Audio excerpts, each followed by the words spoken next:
Good morning, everybody. Welcome back to another episode of The Market Open. It is Friday, March 6th. We are live. We have so much to talk about. So many things have happened in the past 24 hours. We have a bunch of updates around the Iran war. We have a bunch of updates around the macro. We have a ton of things happening in the world of AI. This Anthropic drama with the DOW is kind of becoming like TMZ. Like, it's actually crazy that a $400 billion company is beefing in the way that they're beefing with the Department of War, but it has a lot of implications on the broader AI sector, so we will talk about that. Also, we have non-farm payrolls in the labor market, which actually came out about 17 minutes ago, and I think the expectations for them weren't that bad, simply because ADP private payrolls came out a couple days ago, and those were actually really good. But as you can see right here in the pre-market, the S&P 500 is down 1.15%, 673. We are now getting a bit of the dumpy dump. And the reason for that is we missed pretty badly. The numbers came in. Let's just get right into it, and then we'll get into all the other headlines. But this is the most important thing of the morning. We do have a lot of updates around the Strait of Hormuz and things that are going on with oil. Oil is also reaching a new 52-week high, which is not a good thing at all. WTI, which is what the U.S. prices for oil are based on, is up 6%. It was up 8% yesterday. It's at $85. Brent is pushing $90. Like, it is just not good to see what's happening with oil right now, and the labor market doesn't make it that much better. U.S. February non-farm payrolls, we lost negative 92,000. The expectation was 58,000. Yes, the VIX is up 10% as a result of this. The S&P 500 is down 1%. 2 days ago, we had blistering green. Wednesday was like, man, we got some relief. Unfortunately, that relief once again turned into chop. There is no trend up or down. There is just chop. And what we are dealing with in this market is continued choppiness. The rate cut probabilities, at least on the bright side, right? There's always a bright side, went from 2% to 4.7%, because now maybe there's an extra 2.7% baked in of the Fed realizing that, hey, maybe we need to actually cut rates in 10 days on March 18th when we have the FOMC.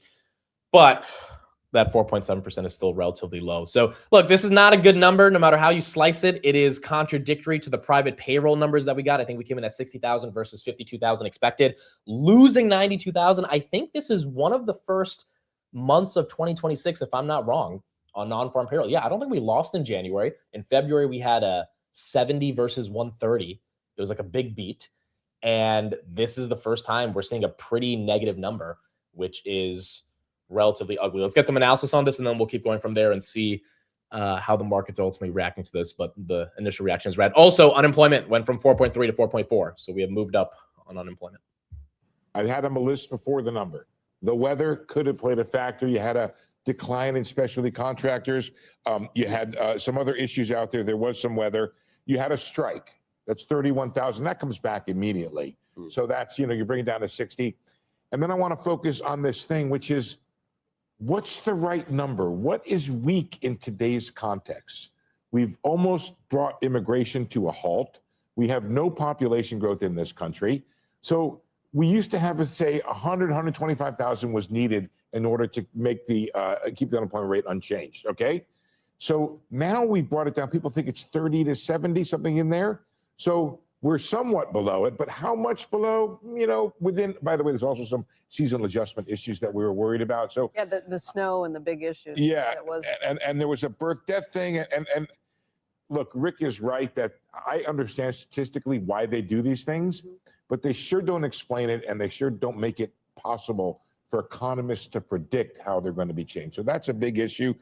Now, the thing is, regardless of the logistics or the methodology in which the job numbers are reported, the market doesn't really care.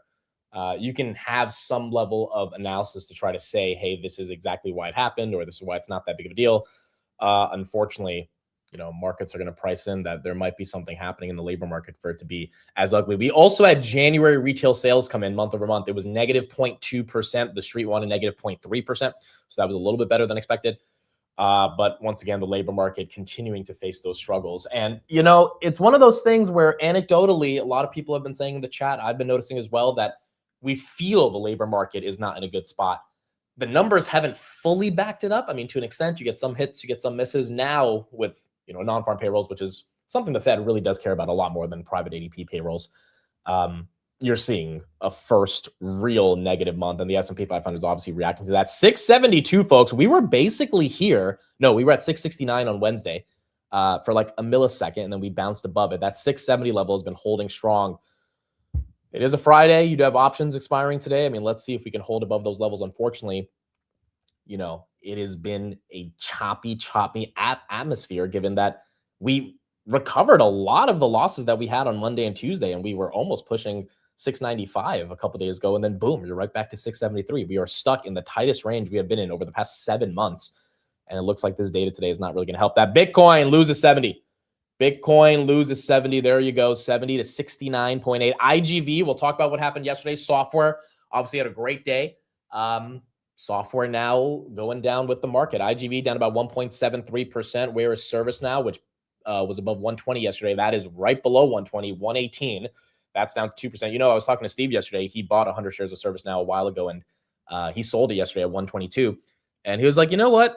The market goes up, the market goes down. It's a choppy market. I'm just going to take some profit. And what do you know? Markets are down. And maybe we recover later throughout the day. But it's just so funny, right? Because in this market, you got to take the wins where you can get them, because you'll just go back and forth and whipsaw. And this is how it's playing out. AppLovin back below 500. You have Zeta back below 18, or very close to being back below 18. That's down 4%. Wix is down 2%. CrowdStrike is down 2%. Intuit down 1.3%. Not that ugly red across the sector, but it's one of those red reversals that we saw from yesterday. Now they would have to reverse another 3 to 4% for them to ruin the gains from yesterday, but still ugly nonetheless. Palantir, that's down 1.6%, almost below 150. Rocket Lab's down 3%. Salesforce down 2%. The semis are also down 2%. The semis were down a lot yesterday compared to IGV. IGV actually went the opposite. We diverted going up. So today they're both kind of going back to those levels and going down. Robinhood down 3.4%, 77.86. Netflix is down. Nubank is down. Pretty much everything catching a hit from these non-farm payrolls. Now, the good thing about the data coming out is that the data already came out, and the market can price it in and say, okay, labor market's not the best. We can take some of these stocks down, and you can sort of look forward into the future. So I'll put the red or green poll in the chat and see what people are thinking. But I wonder if the market's like, you know what? Yeah, labor market's weak, but that's not going to affect corporate earnings. That's not going to necessarily affect inflation. If anything, it should decrease inflation. And maybe that's something we can move on from today. Unfortunately, given what's going on with oil, it's going to be a little hard for the market to price in higher probabilities for rates that we'll talk about, or rate cuts that we'll talk about. But yeah, labor market mixed with these oil headlines, not necessarily the best. And it is Friday, which means, you probably have some level of volatility for end of weekend selling. Oh, we just got a Trump tweet. All right, here you go. Trump, there will be no deal with Iran except unconditional surrender. After that, and the selection of a great and acceptable leader, we and many of our wonderful and very brave allies and partners will work tirelessly to bring Iran back from the brink of destruction, making it economically bigger, better, and stronger than ever before. Iran will have a great future. Make Iran great again. MIGA. Thank you for your attention to this matter. All right, folks, we are probably going to be here for a while. And when I mean here, I mean in this Iran debacle. I mean, if he's campaigning on make Iran great again, MIGA, I mean, like, this is what we're doing, folks. This is what, there was some theorization that this is going to be done soon. We're going to move on. Oil prices are going to stabilize. I mean, when someone is saying, no, we have to make Iran great again. No, we're not. We're not going to be leaving anytime soon. As you can see right here, oil prices up 7% on the day. WTI crude is up 7.2%. Brent crude's up 5%. Murban crude's up 5.3%. Natural gas up 3%. Now, VG is actually green. And one of the reasons that VG is green on the day is because it is once again acted as the hedge. And the hedge has always been the best thing again for a natural gas heavy portfolio, which is if natural gases do spike, then boom, you've got something to go against it. VG was down 15% 2 days ago. And it was hilarious because it was up 15% on Tuesday, down 15% on Wednesday because the growth stock started going up. And now it's right there to go back, which I think once again proves this argument about a stock picker's market, but that stock picker's market being in a certain area that is hard to determine if you are heavily leveraged towards growth. Look at NVIDIA right there, falling 2% on the day. ServiceNow down 2%. S&P lows of the morning, 0.35% as that one continues to also get hit. A lot of you guys were talking about gas prices. I'm Beneficial just says gas in my area went from 280 to 360. I heard a couple of other people, I know he's in Florida, a couple other people in Florida said that to me yesterday, that they kind of had that same range, up about 40, 50 cents. The national average is now 325. It was 311 on Monday. It is 325 as of Thursday. If that continues to go higher, once again, the question is going to be, do the American people think that it is reasonable to allow an Iran war, when President Trump is tweeting that we have to make Iran great again, as the basis for potentially threatening affordability in the United States? And given everything that Trump, Besant, and Rubio have been saying about normalizing oil prices and making sure that oil prices don't continue to spike, well, that's not really working out right now. Wow, crude, $87. Dude, we are $3 away from 90. I was reading a report last night that says above 92, you add 20 bips to PCE, you add almost 50 bips to PPI, and you basically get rid of a significant amount of purchasing power that is supposed to come in through the big, beautiful bill. Oil is the central part of any economy. If those prices start spiking up, you just don't have the benefits that Trump has been talking about for the past couple of, at this point, months now in regards to the big, beautiful bill. And if the reason for that is not because of demand supply imbalances due to AI or all the other things that we were theorizing about over the past couple of months, if it's because of a war that we started that most people don't understand exactly why we started, I mean, I just don't know how that's going to go over with the American people at scale. And then take a look at this. You know, everyone's saying the Strait of Hormuz isn't closed. This is a geospatial intelligence of the Strait of Hormuz, like a simulation of what the satellites are capturing from space. There is not a lot of ships going through that Strait of Hormuz. And this is consistent with the reports that we got yesterday saying Bloomberg reported many countries are stating that they have stopped production or simply stopped their routes from the Strait of Hormuz, and they are not taking Trump's, escorting to be able to go through the Strait of Hormuz, just because they're scared that it's going to result in a bigger conflict, and they don't want to necessarily deal with it. So the political beliefs that one has on if this war is justified or not, I think, is relatively irrelevant to the economic implications on the market and oil. It's more relevant in terms of the midterms, and if people have some level of unique political justification that gets them to the side of thinking that this was meant to happen, this was supposed to happen, if we didn't do this, more bad things would happen.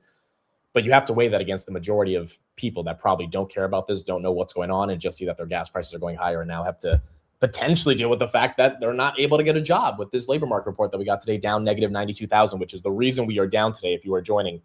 And I don't know. I guess we're going to see how the market reacts to this when we're open. NVIDIA right here down 2%. ServiceNow down 1.4%. Costco's down 0.5%. They did have a good earnings yesterday. Gap had a good earnings, but it's down 11%. They missed on guidance, and you're seeing Gap get a little bit of a hit. How do we get negative 92,000? It's surprising because last month we had positive 70,000. Zocolt says it's damn near $6 in California. Yeah, it is. It's weird. It is very weird to see that type of divergence month over month. For the people saying that the books are cooked when it comes to the jobs numbers, when you see that level of, hey, we're up this much, then we're down this much within 30 days, like what changed? It's like, well, maybe it was never up that much to begin with. I mean, we had a negative 1 million jobs reversion in 2025 that was announced at the beginning of 2026.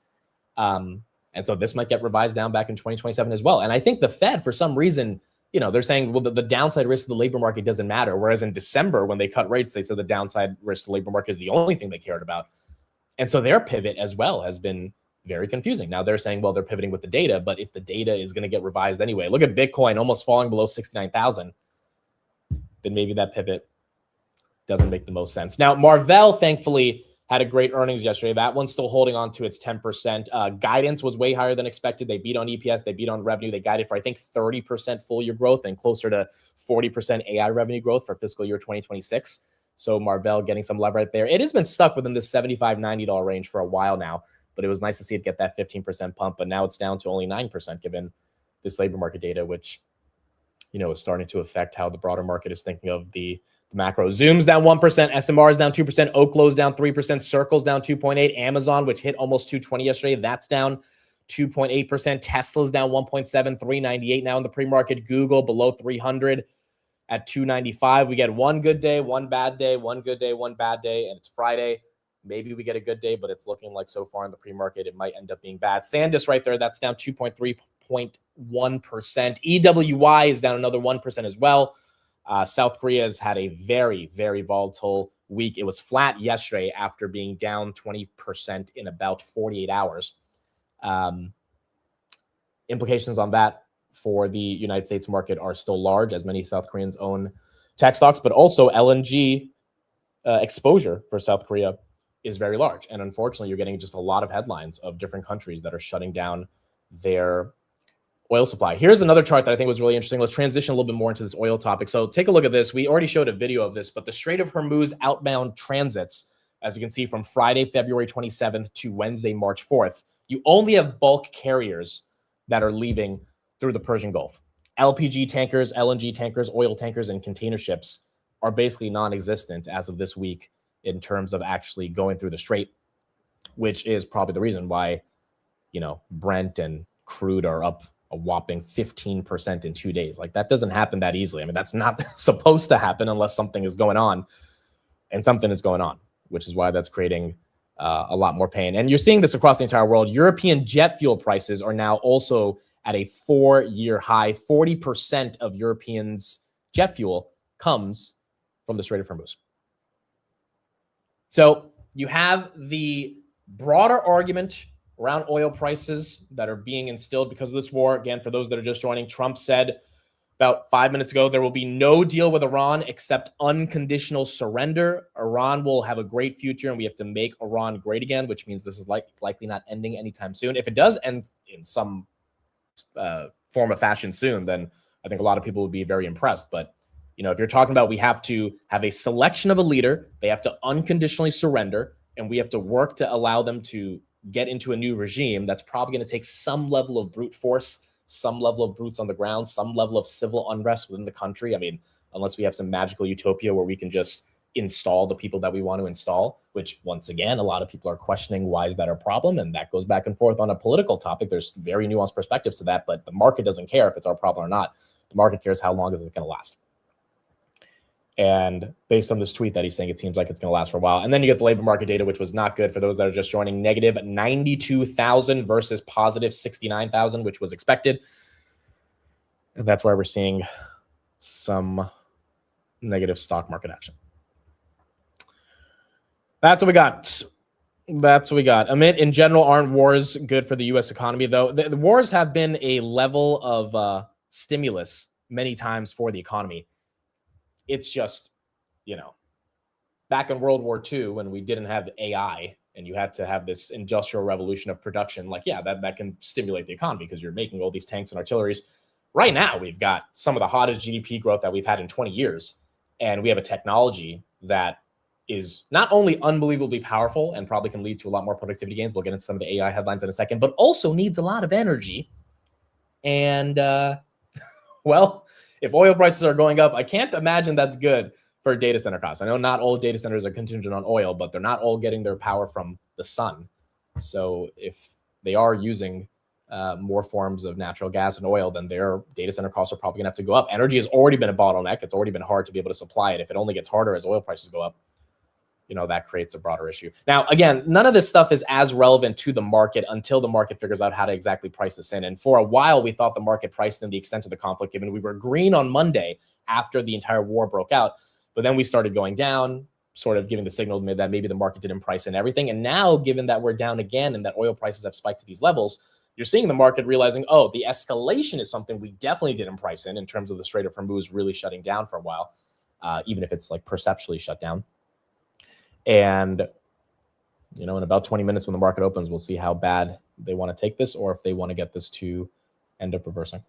So that's what we got in terms of oil headlines and the labor market. Let's transition to AI because we do have a lot of different stuff that's happening in AI. Also, I'm getting a headline right now from the Wall Street Journal. Kuwait is cutting oil production after running out of storage room, signaling a broader crisis that poses new risks to the global market. That's actually a really important thing. If they can't ship the oil, they have to store it. And if they're running out of storage room, then they can't produce it.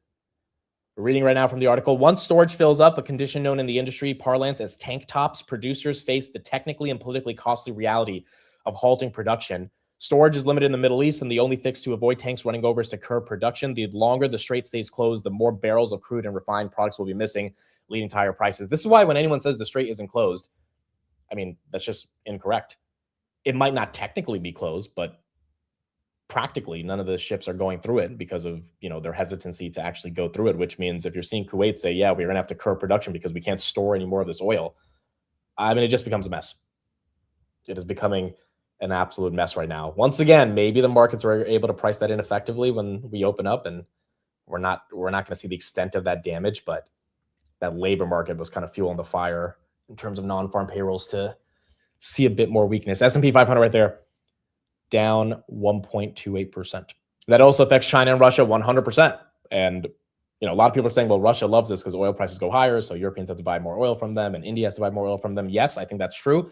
But also supply in general being constrained is not good for any economy. It's definitely not good for China, which gets a lot of their oil. I think it's about 60% from the Strait of Hormuz. They buy 95% of the Iranian oil. They don't get 95% of their oil from Iran, but Iran sells 95% of their oil to China. That's like one of their biggest buyers. So, every country is trying to figure out how do we navigate this. And again, Trump has said over the past couple of days, well, we are energy independent. Americans have energy dominance. We drill, baby, drill. It's not going to affect us. I mean, if oil prices keep going up, we can keep drilling. But if it keeps getting expensive, it's not necessarily going to be the best thing in the world. All right, let's get to some of these AI headlines because we have a lot of them that came out over the past 24 hours. Let's first start off with the drama between Anthropic and the Department of War. So we've been covering this for a week. Department of War wanted to have a multi-year contract with Anthropic. Anthropic said, no, you have to guarantee us you won't do mass surveillance. You won't do fully autonomous weapons. Department of War is like, screw you. We're not going to listen to you. You're not bigger than the government. Like, we will agree to your terms, but you're not going to be so nitpicky about all the specific things we can or we can't do. And they got into some public beef. Well, I don't know how else to say this, but it looks like Dario's getting ready to kiss the ring, and he is apologizing for some of the stuff that he said. Yesterday, he had a leaked memo. The memo said, we're not going to treat Trump like a dictator or a king. And he basically said, we're not going to get on our knees for Trump. And now he's apologizing for that. You said that the real reason for this impasse was that you hadn't lavished, quote, dictator-style praise on President Trump. Do you regret having said that?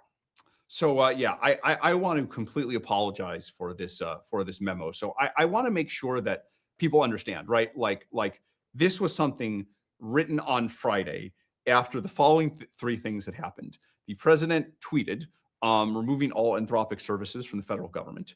The Secretary of War tweeted designating us a supply chain risk with a kind of broader version of the designation than the one that ultimately ended up actually being applied.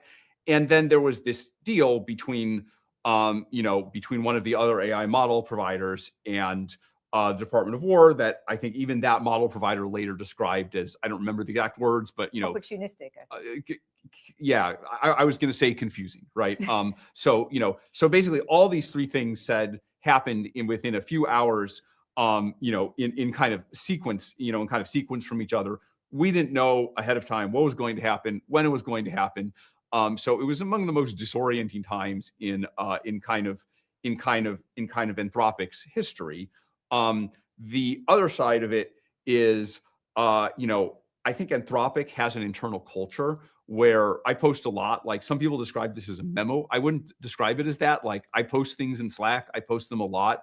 And the culture within the company is that I'm very free. And, it's not like a considered, it's not like a really considered or refined version of my thinking, right? It's not what I would say on reflection. You've been very clear now. You've apologized for the memo.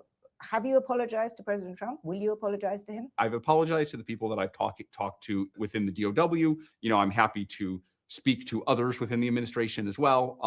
I kind of don't know what will happen in the future, but I'm really happy to I'm really happy to speak to anyone. Now, look, in life, there are moments where to protect the empire you are building, you have to retract your statements because you probably said them not realizing the threat it would have on your empire. And I don't even blame him for kissing the ring, At least Sam Altman did it without having to go through all this apology nonsense. But at the end of the day, it's absolutely kissing the ring. I mean, everything he's saying, right? Oh, I talk freely in Slack. This wasn't meant to. It's like, dude, no. You told all your employees you don't think of Trump as a dictator. You're going to hold the ground. You have this level of pride and ego that is probably well worth it because you built a $400 billion company and you're growing super, super fast. Yesterday, Claude tweeted that they have 1 million people signing up a day. 1 million people signing up to Claude every single day. I mean, this is one of the fastest growing companies we've ever seen in the history of humanity. But if you piss off the big, bad United States of America and you get categorized as a supply chain risk, and no one wants to work with you because now the government doesn't like you. I mean, obviously, whether you agree about what the government is doing or how they're doing it, or you think that he should have a backbone or whatever, at the end of the day, to protect your business, like, yeah, you're probably not going to be able to get away with saying that the president is a dictator and we don't care about what he says and this, and that. And I understand why he's apologizing. He probably got some calls from some very angry investors, Bitcoin right there falling below 69,000, saying, dude, we just bought your stock at a $380 billion valuation, and you just lost the biggest customer on the planet. And that big customer can designate you to a lot of commercial enterprises as an entity that they shouldn't be using. And it can tell all their allies to not use you as well. Like, what are you doing here? What's going on? And I think it hit Dario like, oh yeah, we should probably try to resolve this. So I don't know how this is going to play out. It is hilarious to kind of see how this is going back and forth, especially if this is just the communication issue more than anything, which is what OpenAI is saying, which is that the terms that Anthropic got were reasonable terms, but that they couldn't like get behind certain nitpicky words, which is what forced them to be so anal about this entire situation. The other perspective is no, OpenAI is not only kissing the ring, but they are giving the government unfiltered access to do anything they want with AI, and there are no guardrails. I don't think that's necessarily true, just given how government software and infrastructure works in the first place, and kind of the concerns that Anthropic has. But nonetheless, that's how it's being perceived as being true, and that's why Anthropic's growing so much in the consumer with those 1 million signups a day. They're number one in pretty much every app store globally, not just in the United States. But now Dario's having to go on this apology term. And as a result, it comes down to money and how the market ultimately thinks of it. NVIDIA right there down 2.4%, 178.93 on this labor market. Negative 92,000 versus 50,000 expected weakness. S&P 500 lows of the day, 672.50. That is down 1.72%. Sometimes you just make a stand, yeah, or sometimes you don't. And I think this whole thing could have been avoided without Dario. Remember, Dario published the Anthropic Constitution explicitly aimed at telling the Department of War why they are horrible in terms of how they think of AI. That was less than 2 weeks ago that he published that. That wasn't a Slack memo that got leaked. That was something he published to the public. And, these are sort of the consequences of trying to navigate that when you're building a very, very big company. So I wonder how this is going to play out. The Department of War did tweet today, and they said, let us be very clear. We are not in further negotiations with the Department of War. Or with Anthropic. So although there's been a lot of speculation that there is active negotiation and that maybe there's going to be some resolution to this, right here, you can see right here, I want to end all speculation. There is no active Department of War negotiation with Anthropic. Maybe there will be something that comes up, but as of now, we are not seeing that yet. Hassett is on. Let's see what he's saying about this labor market report and if he can justify kind of why these jobs ended up getting hit. Well, I think, Jim's right that there have been so many strong indicators this month that it's something of a surprise, but there's some weather, there are strikes on the West Coast, and I think that we also have this birth-death model, a change in the procedure at the BLS. And so I think what we need to start doing with these jobs numbers, at least on the payroll side, is take the average over a few months. And if you take the average over a few months, we had a surprisingly positive one last month and a surprisingly negative one this one. But on average, it's about what we expect to be seeing because immigration has gone down by so much that break-even employment is probably in the sort of 30 or 40,000 jobs a month range. And so, yeah, I think it's consistent with everything else we're seeing, which is that the economy is really strong. And the headline for me is something that I'm sure you guys probably already noticed, is that productivity is about the highest we've ever seen. And manufacturing wages are up year over year by $2,400 now. And so what we're seeing is a productivity boom, which is consistent with the strong output. And you can have strong output and not really, magnificent job growth if there's a big gain in productivity. But workers getting rewarded for that productivity. All right, so Ken, let's talk about something that is both good and bad is the way I look at it. Sure. When I speak to all the companies that are in AI, one of the things they say is, listen, what we're really doing is we're taking an information worker who has maybe a force of 1, and we're putting in an agent that may have the force of 10, and we don't need to have as many people. Are we seeing a secular decline in employment in information?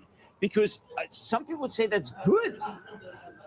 Yeah, as the world gets more productive, right, then that's a good thing. But there are definitely people whose occupations change over time. What we're seeing, there's a guy named Eric Brynjolfsson at Stanford that has a recent study that's had some criticism, but it's basically showed that AI has made it so that there's lower hiring of people who are kind of new college graduates, but higher hiring for people who are like a little bit in, because they're so much more productive and so much more valuable. And so firms at the moment are, not having with AI much of an effect on jobs one way or the other, because there's some declines at the bottom and increases at the top. But yeah, Hassett has no clue. Hassett has absolutely no clue. I mean, first of all, I don't think he has any clue about what's happening with AI and what's happening with the labor market, and everyone in the administration cannot really properly answer. That's one thing you got to give Dario credit for. Dario's saying, no, everyone's going to be replaced, and he's being explicit about that. Now, obviously, as the president, you don't want to say that because you want to create jobs, but no one in the administration has a real response to what would happen with the labor market in regards to AI. And then his response around the negative 92,000, he said the weather. I mean, I don't know. Maybe you buy that response, but I don't know if the weather is the best justification from the administration for why they lost negative 92,000 jobs. In fact, Anthropic, which is not helping their case to be on the good side of the government, they put out a report yesterday tracking the types of jobs that are most prone to getting replaced by AI. And the number one job on that report that they put out was computer engineering. So, I mean, when you have the leading AI company of our times, one of the leading companies like Anthropic putting out this type of data, like publishing real research saying, hey, we think these types of jobs are going to be going away and people will be unemployed. Obviously, the administration doesn't want to sort of parrot that type of analysis, but they also might not have an explanation for why they would have counter analysis, right? Everyone's just like, oh, well, AI will create more opportunities. Like, maybe it will, but we don't fully know. And, is the rise of agents and agentic workflows causing some of that negative 92,000? Probably. I still think it's a relatively small amount.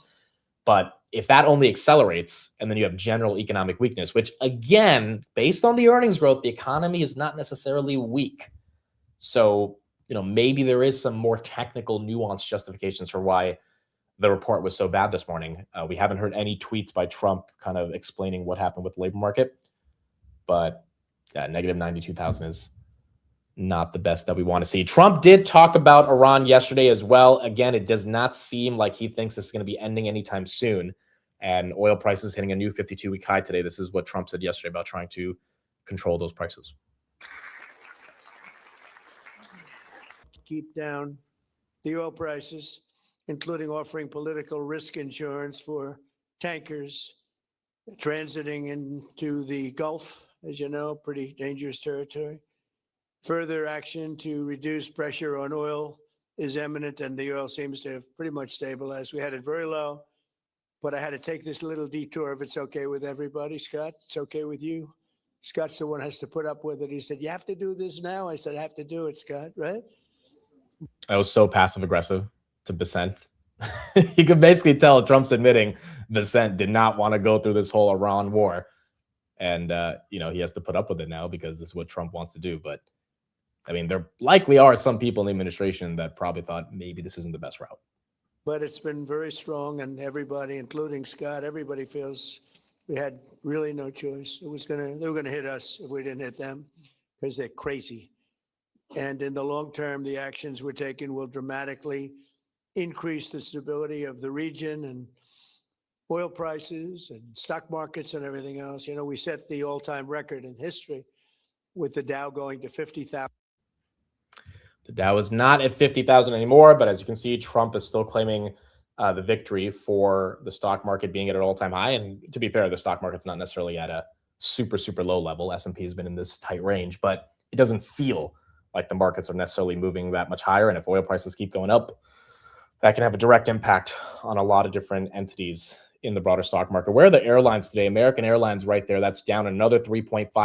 JetBlue is down another 2%. You got UAL That's down 3.79%. Delta, I would imagine, is down. Yep, Delta's down 4%. All the airlines getting hit. The cruise lines also likely getting hit. Carnival, that's down 4% as well. And then Royal Caribbean, that is down 3%. So once again, this oil stuff is continuing to be kind of the core headline that governs how the market is thinking of broader equity prices. On top of that, Trump had an interview with CNN this morning, and the exact quote from this interview, which is even bringing up more questions versus answers, is Cuba. Trump making the argument that Cuba is going to fall pretty soon. He quickly turned to Cuba. He said, without being asked, Cuba is going to fall pretty soon, by the way, but Cuba is going to fall. They want to make a deal so badly. And I asked, how so? He said, they want to make a deal, so I'm going to put Marco over there, and we'll see how that works. But we're really focused on this one now, meaning Iran. We've got plenty of time on Cuba. So, as an American, seeing what's going on, it is just a full, objectively, it's a full 180 from what was happening last year.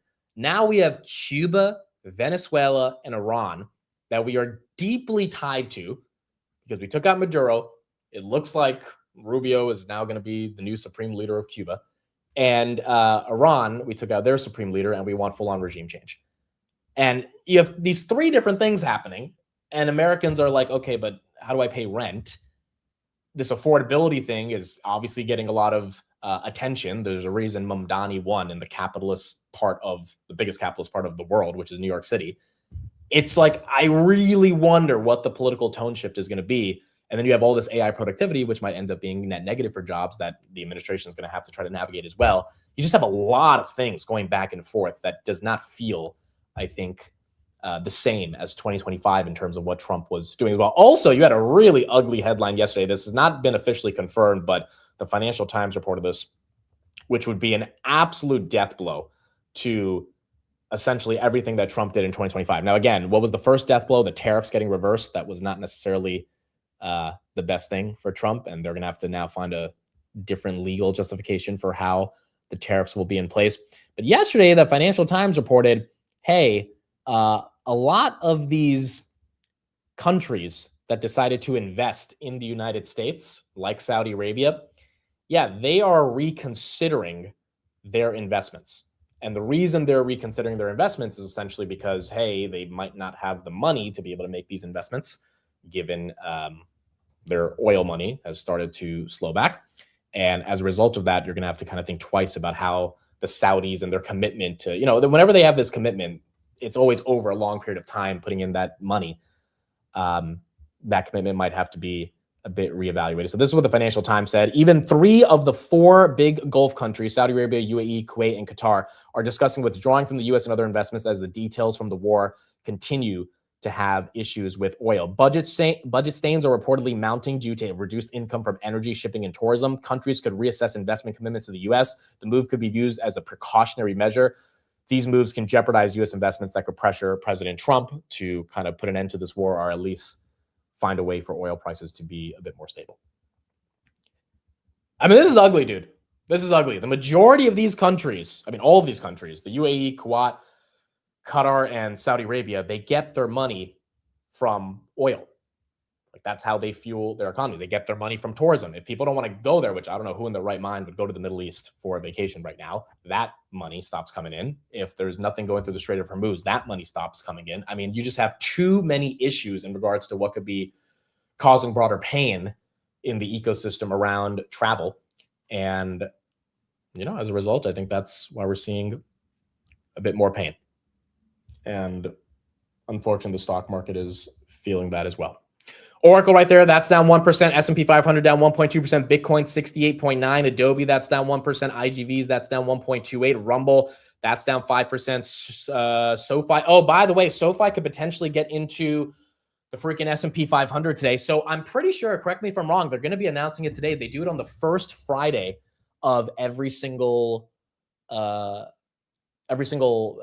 months. And today's the first one, March. So today should have the first initiation of those companies. Reddit is also on that list. I think Vertiv's on that list. SoFi's on the list. SoFi right there down 3.5%. So I'll be live on the market close and I will try to confirm, but I'm pretty sure today they will officially be announcing that. Does SoFi get above the minimum threshold? I think so, because it has to be on a weighted average above the market cap. And although SoFi was down over the past couple of weeks, I think the average is like 6 months. And over the past 6 months, it's been able to be at those levels. So yeah, we should be able to see it. Yeah, Vlad will be on CNBC soon. They are taking public the fund, Robinhood Ventures. And so I don't know if that happens at literally 9:30, but they will be ringing the bell. It might go live at like 12 p.m., but RVI will be the actual ticker on it. And, oh, he might be ringing. Oh, yeah, of course, he's going to be ringing the bell at 9:30. All right, so yeah, at 9:30, we're going to see as they ring the bell. I talked about my thoughts about the Robinhood event yesterday. I thought it was a good event. Overall, I don't think they had any massive products that would like kind of change the trajectory of the business. But the number one takeaway was that once again, they are showing a diversified, healthy business that is not reliant on options, crypto, or trading. And that's really important because so much of the market momentum to the downside on Robinhood has been this idea that they are only contingent on people trading prediction markets or stocks or options or crypto, and everything that they introduced over the past 48 hours had nothing to do with that. It had to do with family planning and retirement and managed portfolios where you're not actively trading, and a platinum credit card that has got a lot of pushback because people don't think it's like better than the Amex based on all the fees and the terms of service. But a lot of people are thinking that it's worth upgrading to. And so I looked up last night, Amex has about 2 million people in the United States that pay that, what do you call, $895 fee. So they're making almost a couple $1 billion a year just off that credit card. Probably, I don't know what the margins on that look like because they have so many partnerships and they probably have to give up a lot of the incremental money they get to their partners. But, you know, if they're pulling a 30 to 40% margin on it, that's not that crazy. If Robinhood over the next 10 years can get to that 1 million, 2 million people signed up for that platinum card, I mean, that would be a big source of revenue that once again diversifies them away from just trading. And that's, I think, part of that broader financial super app thesis. So it'll be fun to see. But yeah, the reason the stock is down is because Bitcoin's down, right? At the end of the day, no matter what they announce, it's pegged to Bitcoin. And unfortunately, that's not changing anytime soon. NVIDIA right there, that's down 2%. S&P 500 is down 1.2%. So I think the big narrative today is going to be about oil prices. It's already up 7 to 8% in the pre-markets. Hopefully that change. Oh, SoftBank is trying to get a $40 billion loan to once again fund their OpenAI bet. They are leveraging up to be able to continue investing in OpenAI. I'm pretty sure Masa is happy that OpenAI is likely getting a lot more government contracts over Anthropic that probably continue to justify the valuation. So you have that as one of the main headlines throughout the day. We'll see if that loan ends up closing and SoftBank officially puts in that $40 billion. And then once again, you have the software narrative. Software really took a nice swing of momentum yesterday. And today it's going to the downside. So I'm very curious in the next 30 seconds when we open up, have we priced it in? Is it enough? Do people buy the dip? Are oil prices peaking? Are we able to move forward? Or is the market actually going to be a bit more upset about everything we're seeing? And, you know, can we get out of it? VIX is up 10% right now as well. All right, let's get into it. Friday, March 6th. Thank you, everybody, for being here. It is 9:30 a.m. The stock market is once again open.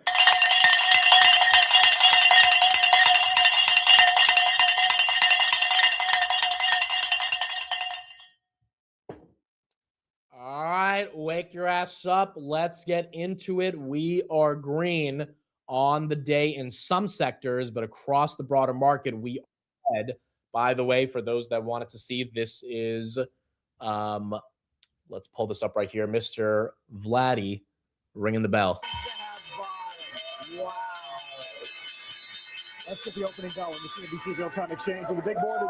So there it is, Robinhood Ventures Fund. They have officially rang the bell, and we will see how that trades when we get into the open. S&P 500, that's down 1.2%, 672.80. NVIDIA, that's down 2%. Oracle, that's down 2%. Bitcoin below 69,000. Costco's down 2%. IGV trying to get a rebound, but that's still down about 0.5%. Gap down 10%. Shopify down 2%. Microsoft actually going green, so you're seeing a little bit of a reversal on some of the software names, holding some of their momentum. The rest of them still going red. AppLovin, it was down a lot more in the pre-market. You're still getting a red candle, but not as bad as it was before. Same thing with Zeta. It was almost below 18. Now it's at 1850. So some of these software names going green. at least from the pre-market lows, even though they are still red on the day. IoT, that had a great earnings, great guidance as well. That's up 8%. Nebius down 4% on the day. Data center plays getting hit. CoreWeave down another 3%. CoreWeave, if that thing gets below 70, I mean, that'd be pretty incredible given it was pushing 115 less than 2 weeks ago. Zoom, that's down 0.5%. Oklo, that's down 3%. LEU, that's down 1.7%. Amazon is down 1.4%. Robinhood is down 4%, whereas Palantir, we are down 0.5%. Not that bad, up from 149 in the pre-market. So a little bit of green right there, but still red on the day. VG, that one goes down by 3%, but still up 3% on the day, 12.73. It was almost at $15 a couple of days ago. ServiceNow actually flips green, 122. This was 118 in the pre-market, 122.30 as that is holding on. Again, we won't know about SoFi getting into the S&P until after the bell at the close. And I will confirm if the S&P is still announcing it today. I'm like 95% certain they are announcing it. It's always the first Friday of March. So we should find out today. But yeah, I'll try to get the list of all the eligible companies, and then on the market close, we'll find out. Coinbase, that's down 3%. Google, that's down below 300. Rocket Lab is trying to go for the green. ASTS also had a great earnings this week. Rocket Lab almost at 70, 69.54. This one's also been toying around that 65, 70 range, which has been really good for covered calls if you're running it at that level as well. ASTS, are we at 90? ASTS 91. This was at 103 yesterday. That's down 2.76%. Ondas, that stock is down 1.25%. Red Cat is down 0.5%. The VIX is probably spiking. Let's pull that up. VIX is, wow, 28. 28 on the day. That's up 17%. Goodness. Dude, that's a pretty ugly open. Again, 30% up on the VIX is when you kind of get a bit more hungry to buy the dip, but we are halfway there, more than halfway there with the VIX up 17. BMNR is likely down because of Ethereum. All of crypto getting hit right here. MicroStrategy is down 3% as well. Are we in the 20s on fear and greed? We are at 29. We are actually in the 20s. Last time we were in the 20s was on fear and greed. Yeah. December 2nd. December 2nd was 23. So this is the first time we're even in that 20 range on fear and greed in about 2 months right now. NVIDIA down 1.3. NVIDIA is actually holding up nicely. S&P down 1.3. NVIDIA not really getting hit too bad. 180.6. S&P 500 1.34 as that's down. How about Meta? Meta is, wow, down $30 almost, down 3.2%, 639 on Meta. That one's going just straight down, the opposite of Microsoft. Amazon trying to fight back. That's only down 1%. Google doing way better than Meta, 297. That's holding up. And then Tesla probably below 400. Tesla 396. That is also red. Why is Meta getting hit? That is a good question. Let's see if there's any headlines on Meta. That one feels like it's getting hit a little harder by everybody else. Oh, Meta's being sued over AI smart glasses after it was revealed workers allegedly reviewed intimate personal footage. Interesting. So it seems like Meta was processing live video data to AI centers in India, and then you had bank accounts getting drained as well. Wow, this is a crazy lawsuit. There's a lot of shit with this one. Yeah, Meta's taking a hit on this. I mean, look, at the end of the day, these lawsuits, Meta can pay a lot of money for this stuff to go away, but the headline is what creates some pain. 3.5% right there. That's something we don't talk about that often, the privacy risk with glasses. I mean, we have the debate on if the form factor will stick with consumers and if they're going to use it over the phone. But the other thing is like, well, all that data is being transmitted through your eyes, and it's got to be stored somewhere. I mean, and the question then, do you trust Meta is the one that's storing it in a way that won't get leaked or hacked or anything? And Meta doesn't have the best track record with that. But that stock right there down 3%. Palantir 151.40, and then Robinhood at 76.40. Now, you've probably seen some headlines around Palantir and Anthropic, and let me just break those down real quick. Palantir has a very large partnership with Anthropic because Anthropic in the enterprise is the best model when it comes to coding.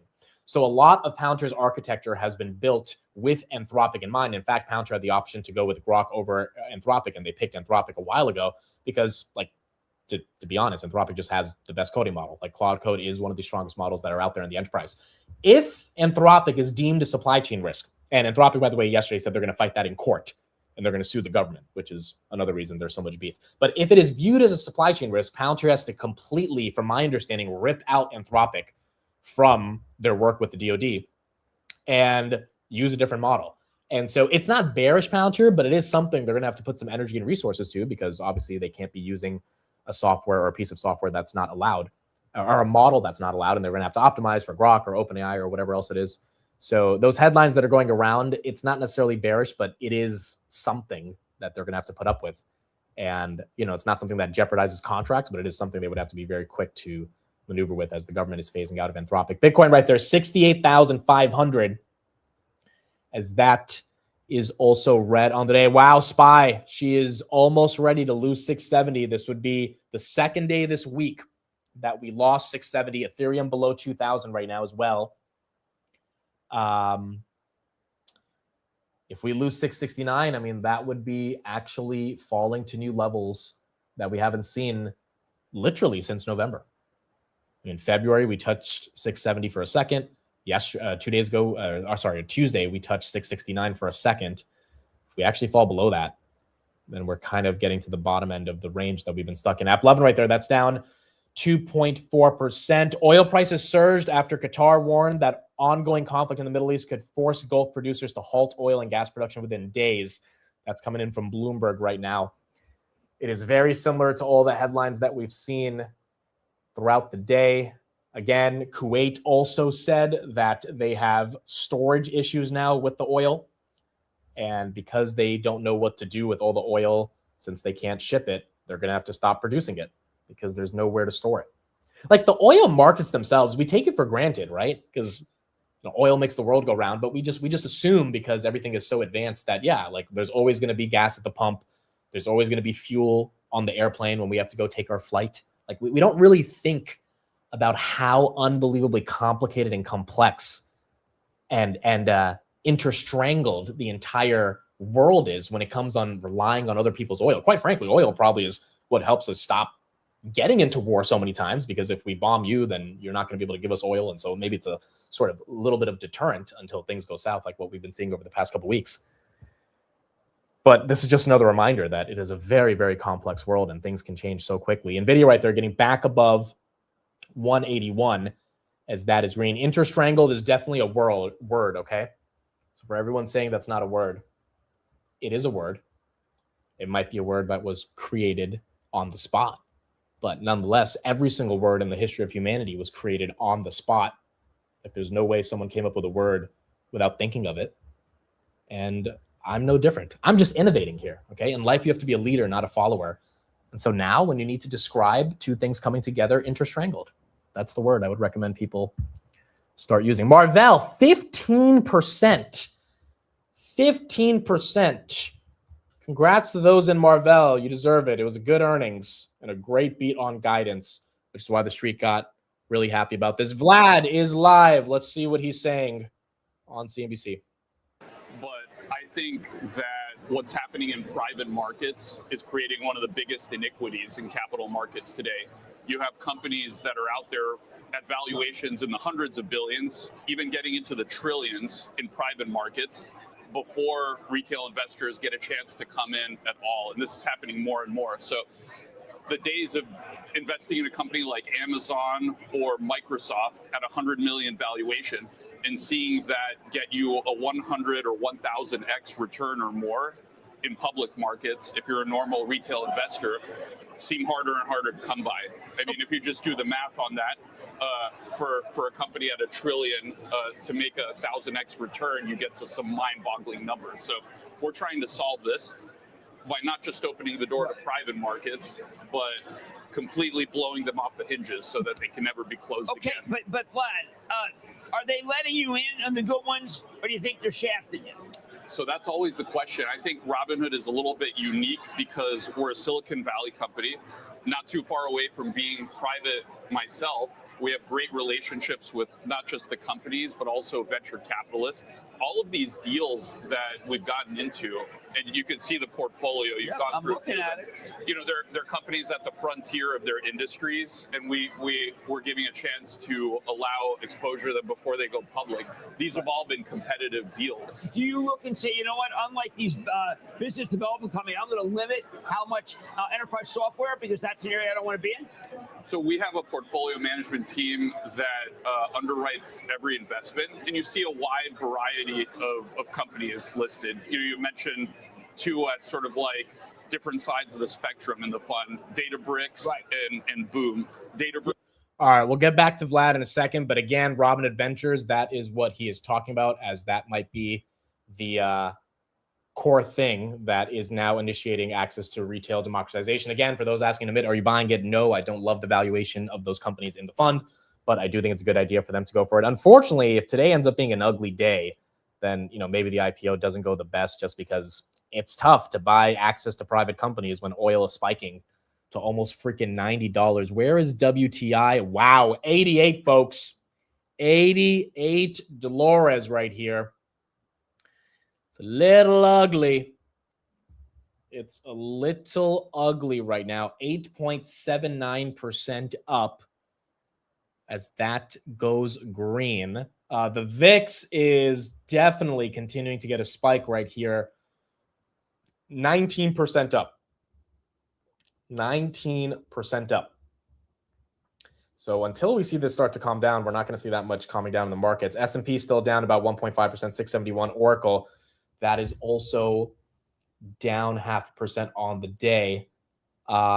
U.S. Energy Secretary says we have implemented short-term measures to keep oil prices down. He also says we're allowing India to take oil, refine it, and move it into the market. Okay, this is becoming a bit of a mess. I mean, if the U.S. is giving India the oil to produce just to create more supply in the market to keep prices down, I mean, this is...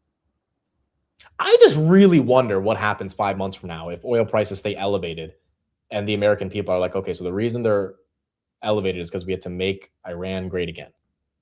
Like, I don't know if the majority of Americans are going to buy that argument. Like, and obviously it's not working right now because we just had the biggest 2-day stretch in oil in almost 3 years. So if it is going to work and, India is going to be able to put more supply out there, it's probably going to take some time. It's not going to happen overnight. Salesforce right there getting hit. That's down 1%. That could also lead to a recession. Yeah, I mean, look, I think a lot of things would have to culminate for a full-on recession to happen, which ultimately would be, earnings growth getting hit pretty bad, and the labor market would have to kind of signal that. But oil prices going up is not going to help us stop that recession that people have been theorizing about for a very long time. Celsius down 4%, Micron down 4%, SMCI is down 3%, Apple's down 2%. Okay, so you're seeing a decent chunk of pain right there. Cheesecake Factory, that's down 2.64%. Palo Alto, that's down 0.5%. Mercado Libre, that's down 1%. Also, we talked about this yesterday on the close. The trade desk CEO bought $148 million of his stock. Stock's down 5% on the day. I mean, it's pretty incredible to see a CEO for the first time in a long time buy that much of their stock. I mean, I know Elon bought $1 billion at 380 with Tesla, but still, it's pretty incredible in the SaaS space to see this acquisition happen. Stock was up about 15% yesterday. It's down 5% today. I really wonder how many people jump into this trade simply because of that insider buy, irrespective of what's going on with oil or in the macro. I mean, when you see someone put their money where their mouth is to that level, you're not talking about 100,000 or a couple million, but $148 million. No matter how much you're worth is a pretty big amount of money. That stock right there down about 4.3%, along with the rest of the SaaS names getting hit as well. ASTS slightly going green. That's up 95.80. So seeing that go green. Fear and Greed now at 28. Fear and Greed at 28. I did not make the instant coffee today. That is correct. So you guys can use that as the excuse for why we went red. Yesterday was annoying though, because yesterday, Wednesday was our first really, really nice day of green we've had in about a week.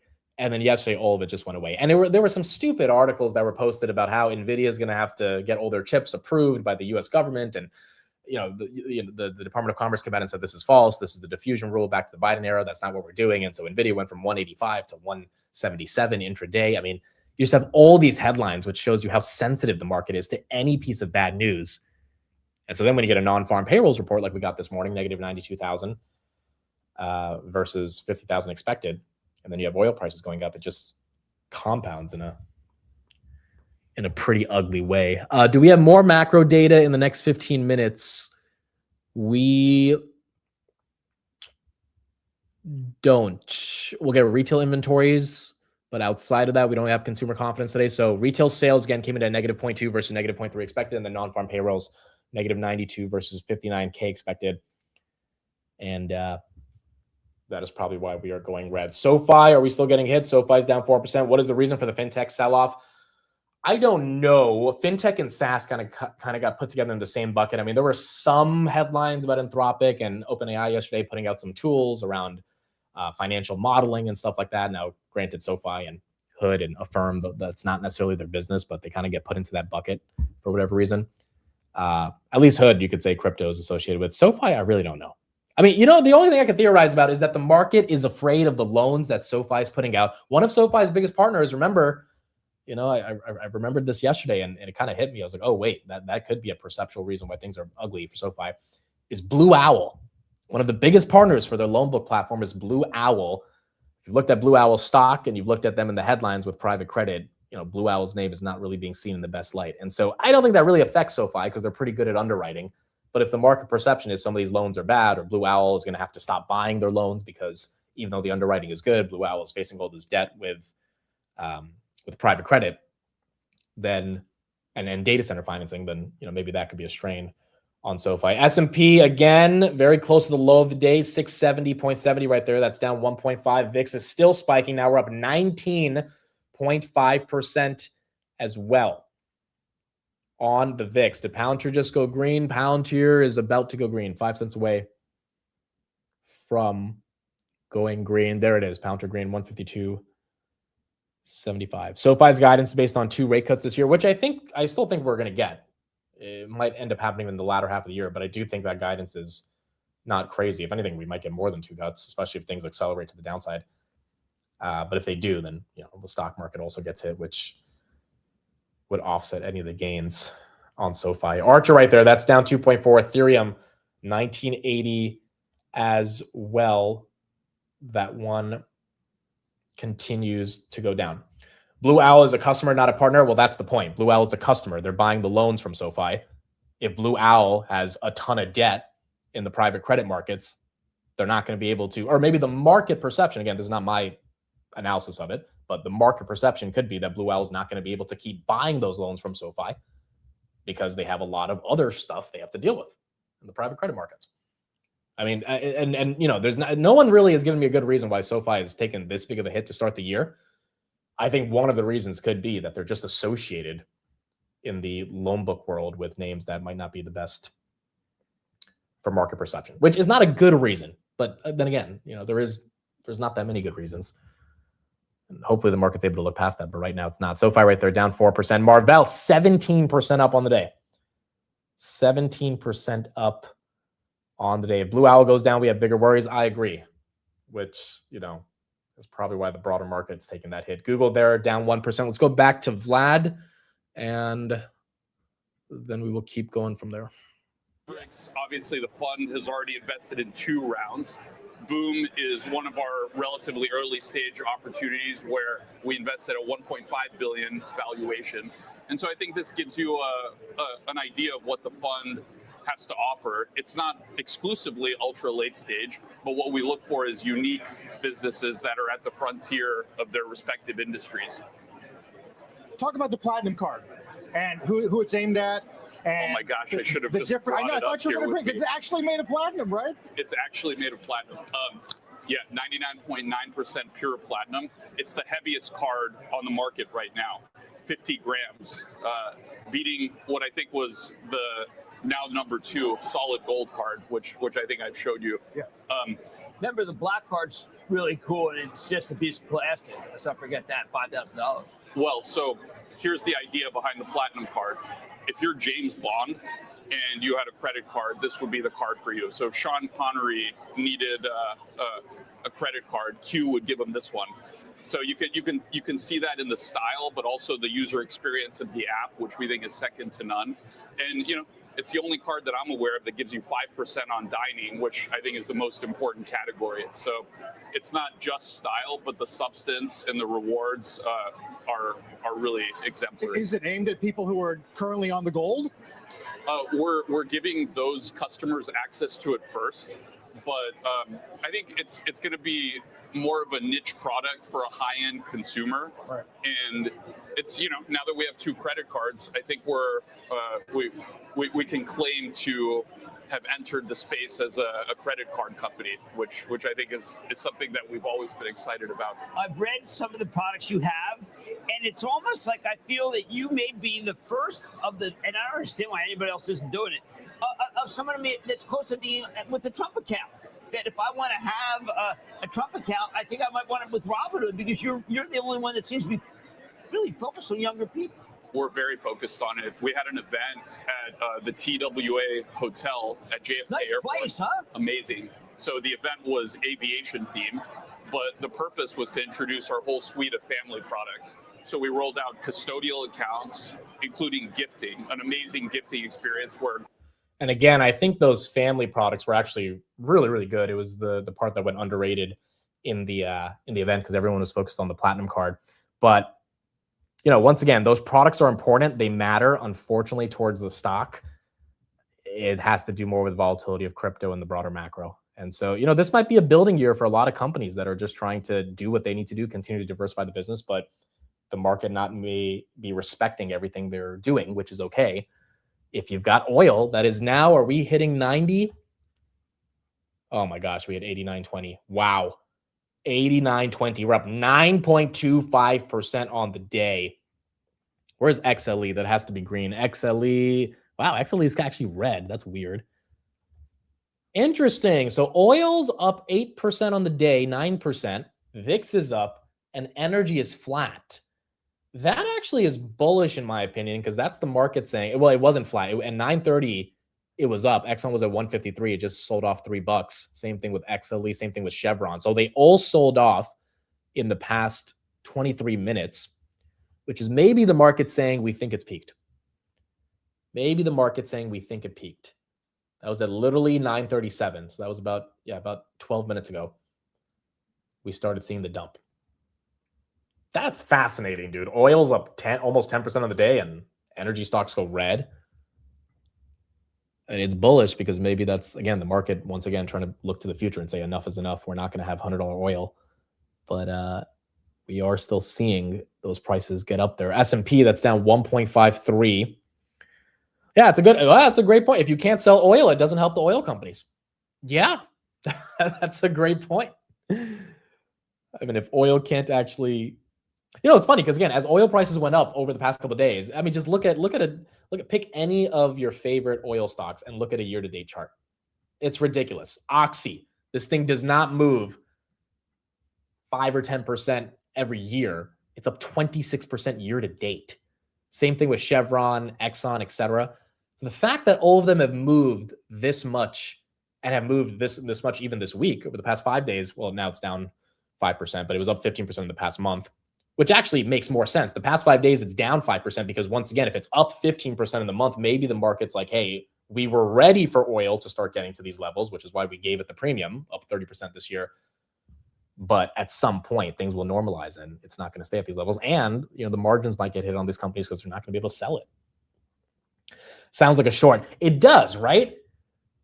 But then if oil spikes to 115 tomorrow or something crazy, not tomorrow, but you get my point, right? It just keeps going higher.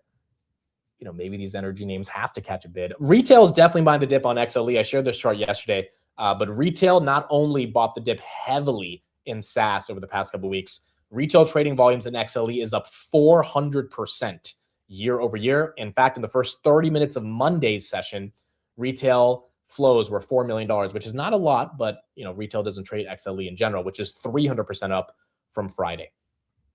So you're definitely seeing retail say, hey, we're going to hedge our exposure with oil and gas. And that's why they are still in it. This is the second largest monthly job loss since the pandemic. Wow. That number was pretty ugly, dude. Negative 92,000. I don't think we've seen a number like that in a while. Now it makes sense since the pandemic, where we were losing a couple 100,000 every month, but we had a pandemic. That's why. You haven't seen Trump comment on this job loss yet. He hasn't said it's fake news or anything.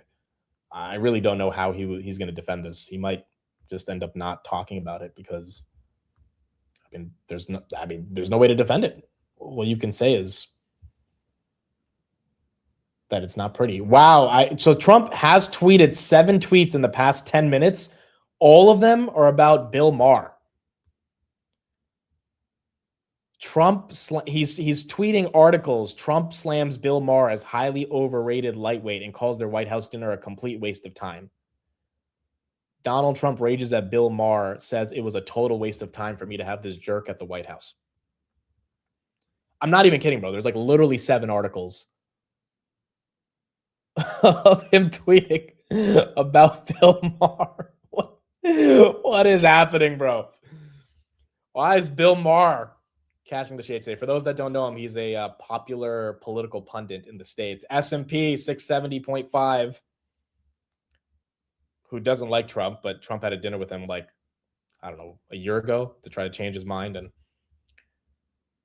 I guess Trump is still upset. Where's gold and silver? We haven't looked at that today. Gold and silver, they're up 0.5%.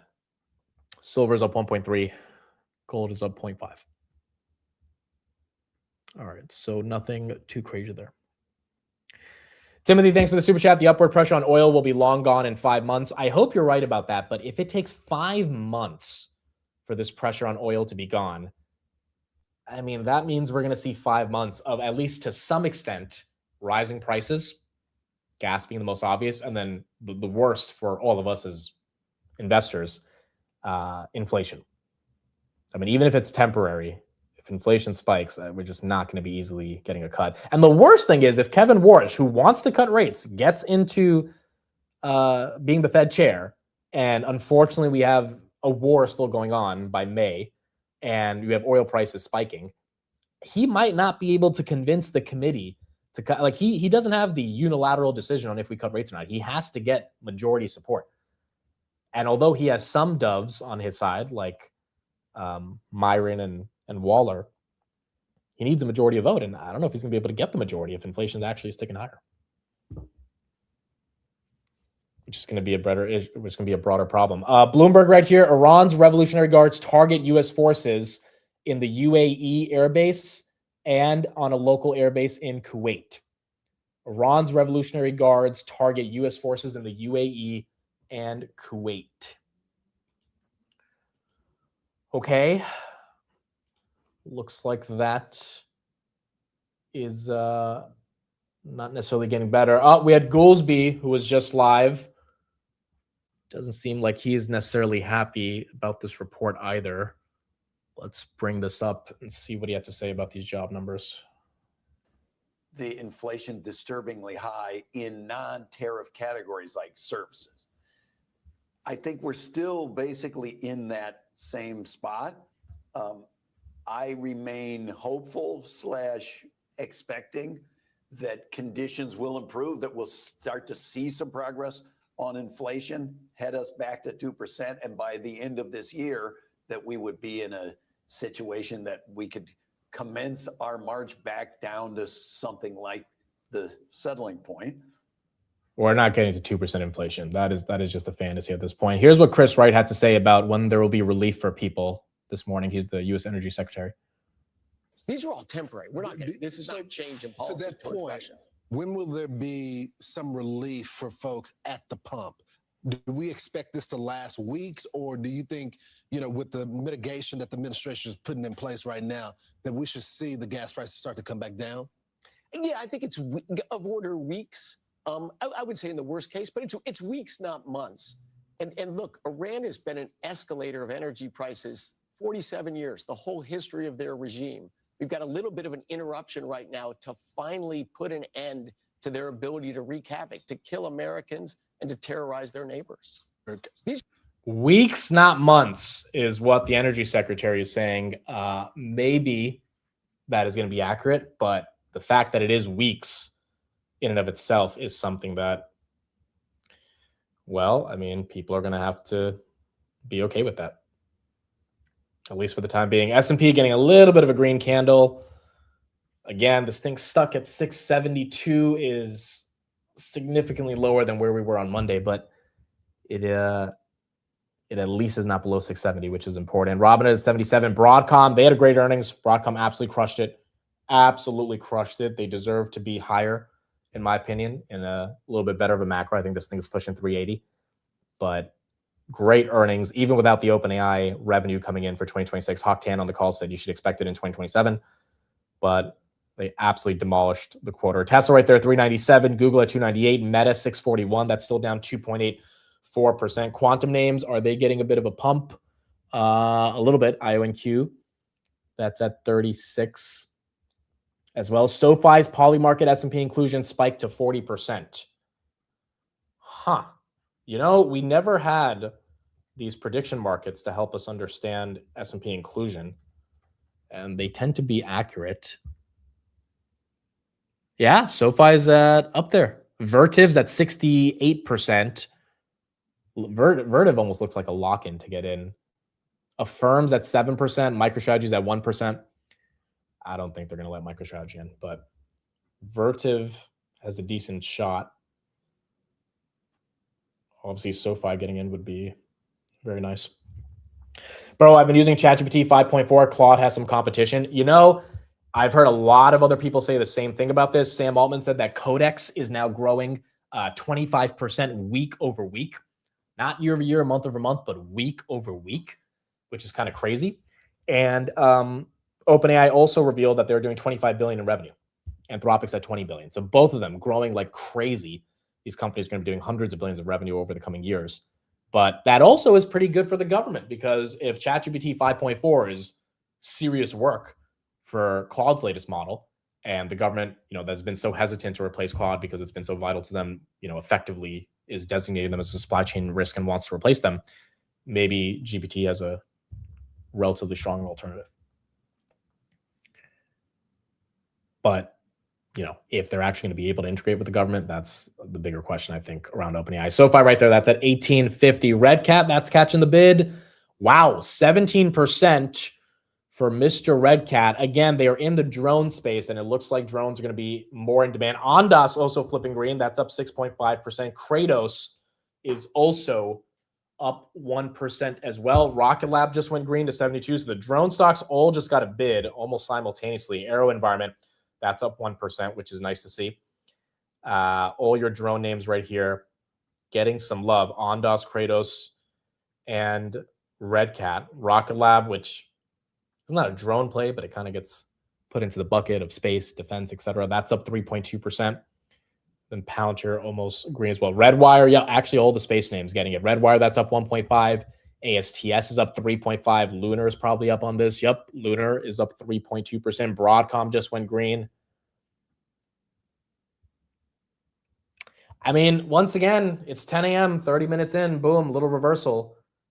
And that's nice. But, is it going to stick? A little dead cat bounce, then we go back down. Is it sector rotation? I mean, every single day, minute by minute, you see a different narrative form. And yesterday was actually a pretty good day until that NVIDIA article came out, and then boom, the entire market took a hit when NVIDIA fell $8. It is just unbelievable how quick and fast you start to see these. Wow, almost NVIDIA flipping green, 182.50. Not literally green yet, but this thing was 178 in the morning. The Qs, are they flipping? The Qs they do have a candle. Haven't fully flipped. But they are trying to. What about SAS? IGV, that is still red. Still red, but trying to go the opposite direction. Oil, crude is still pushing up 9.5%. That one's not getting any major relief.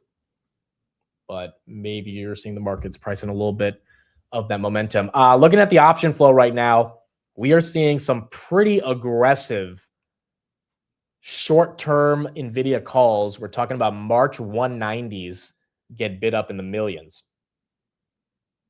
And then you have May 180s get bid up in the millions. 192.5 also get bid up in the millions. So 190 to 195 calls for 2 weeks out are getting some pretty decent option flow right now. Labor Secretary, she was on. Let's see what she has to say about the jobs market and if she can kind of justify or explain kind of what's going on here. Secretary, 92,000 jobs out in February. Fewer jobs in healthcare, fewer jobs for information services because of AI. The weather hurt things. Government employment down. If you add it all up, it doesn't look good for the Trump economy. Yeah, I couldn't agree with you. I think we have to address the fact that this is not a good report in its raw numbers, but we have to also talk about why this possibly has happened, this snapshot in time. It was mentioned, the weather. We saw healthcare numbers go down. We saw a record strike in California, over 30,000 jobs lost there, but that has been resolved. So we're hoping to see those numbers tick back up next month. But overall, we've gained 60,000 new jobs over the last 2 months. So this is important for us to recognize what the message is here, what the noise is, and how focused the Labor Department is in making sure that we can bring back those jobs in construction, manufacturing. We're seeing the confidence go up. We've seen the investments that the president has made. I've said it over and over again. The president and I talk. We visit on this often. It's important to him. We're laser focused to make sure that we have that skilled workforce. And it's just going to take some time. So we're recognizing what happened this month, and we're going to stay laser focused to bring those jobs numbers up. Again, I don't think there's a meaningful justification there, but they're going for the weather argument, and maybe that's what's going to be the core argument that they go for. We talked a bit about photonics a couple days ago. AAOI, that's one of the smaller names in this category, but they put up some pretty incredible revenue growth. That's why that stock has just absolutely taken off. It's up 6% now on the day. How about Lumentum? That one's actually down 3%. Broadcom, and I didn't really know this too much, Broadcom is a major player in photonics. They're not small. And so there was some good commentary on the earnings call about what they're doing with photonics as well, which I think it kind of sent some of the other smaller players down yesterday, even though it's not necessarily bearish for those guys. But Coherent and Lumentum are red today. AAOI is green, and then Broadcom is also green on the day. Yeah, Poet's also a player in this space. Poet, that's up 2.56% as well. Amit, can you walk through an example of how we can run some covered calls with this volatility? So we talked about it a couple days ago. You pick your favorite stock, you buy 100 shares, and then you sell a call at the price that you think is reasonable for your shares to get called away. You would be okay with those shares going away. So again, if we just take NVIDIA as an example, if you buy 100 shares at 181 and you sell a covered call for 185, you can generate a couple $100 of premium for a week. And if NVIDIA goes to 185 and beyond, okay, you make $4 a share plus your premium, and you let those shares get called away. If it goes down to 178, 179, the premium is at least offsetting some of the pain on the downside of the calls. And I think the reason this environment is working for covered calls is because a lot of these stocks are range bound. Robinhood had one of the best events they've had in a while. A lot of new products. Bitcoin was at 72. Robinhood stuck between 75 and 82. So if you had even $80 calls today, they looked like they were underwater a couple of days ago. Now they're probably going to be okay. SoFi stuck within a range. NVIDIA stuck within a range. Meta has been stuck between 630 and 660 for the past. Nebius stuck between 80 and 105. So if you're okay with playing the volatility of the range, I think yielding the volatility as premium is not the worst idea. But you have to be okay with owning the stock. You have to be okay with letting the stock get called away. And you also have to actually think that it's stuck in a range. If it breaks out of the range to the downside or the upside, then it's not going to be the best. Iran right there, that's also down 3%. Big Bear AI had a good earnings relative to last quarter. That stock's up 4%, but still the growth is not the best. 17% growth. I don't know if paying the multiple you're paying for 17% growth is that exciting, but compared to last year, it was negative 30% growth. So at least it's better than this.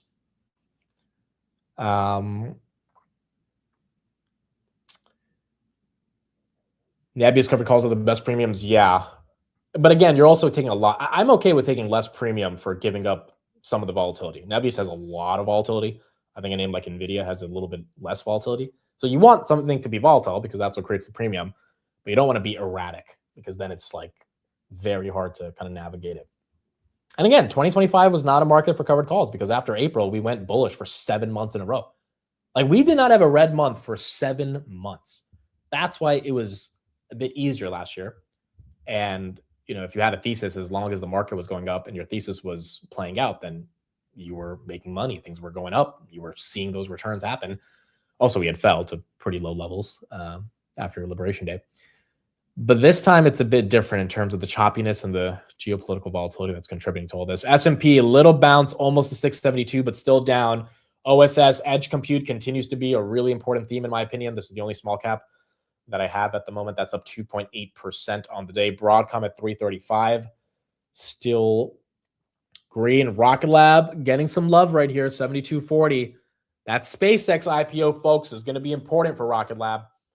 I really do think if SpaceX goes at 1.75 trillion, my thesis all year on Rocket Lab has been that it's going to catch a bid from the SpaceX IPO. Now, it's expensive, in my opinion, on a multiple basis, but the catalyst of that IPO, especially if the macro turns bullish, I mean, Rocket Lab could very easily be back to that $100 range that it was testing in January. Now, is the SpaceX IPO going to be successful? That's another question, because although I think there's a lot of buyers for it, I also think people are going to look at the 115 times price to sales that they're paying for it and say, hey, you know, maybe this is a little bit too much. But I think around June, we're going to see if that continues to spike up. This is also really good for Nebius, CoreWeave, and all the other data center plays. H100 rental prices, once again, continue to spike much, much higher. Highest level since April of 2025.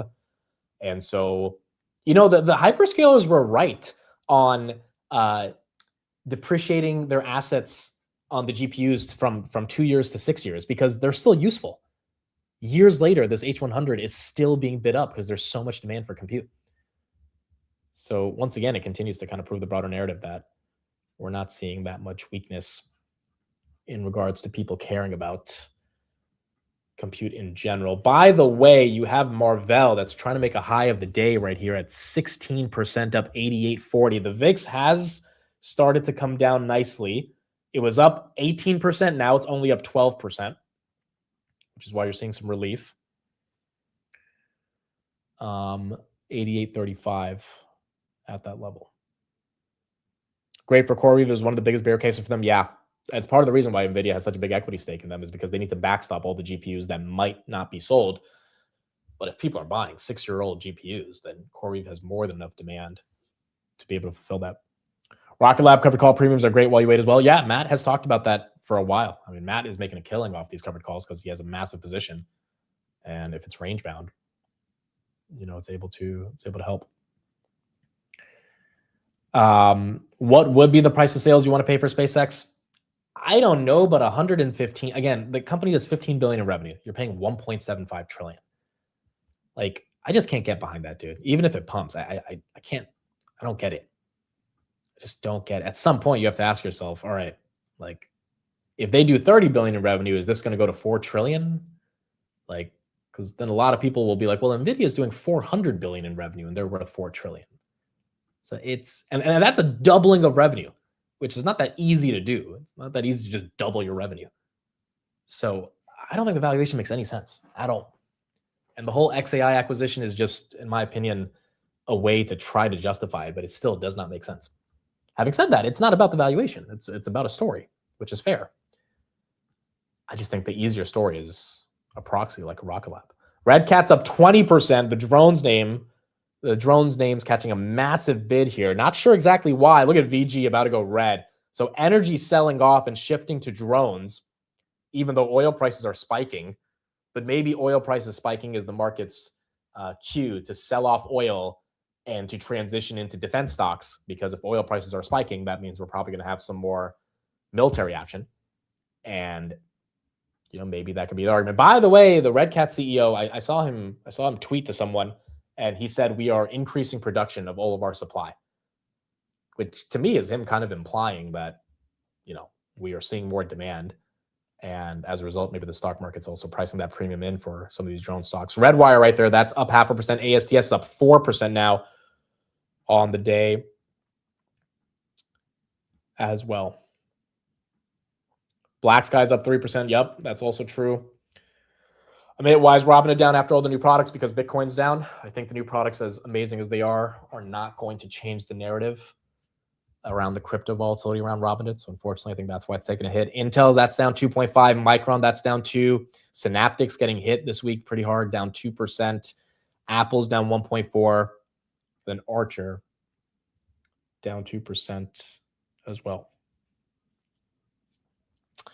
Oklo still up 0.5%. Where's the quantum names? D-Wave is up 3% on the day. That one getting some relief. Rigetti apparently did not have the best earnings, which is why they got hit 2 days ago. But that stock recovering a little bit, 2.4%. It was at $45 last year. So it is down a decent chunk, but starting to get some recovery. Broadcom is trading at 66 times earnings, yet it's green in this market. Yeah, but they are growing. I'm not saying 66 times is not an aggressive multiple, especially compared to NVIDIA. That's why NVIDIA, again, just looks stupid trading at 20 times earnings. But they are growing AI revenues at, I think, 108% is the revenue growth.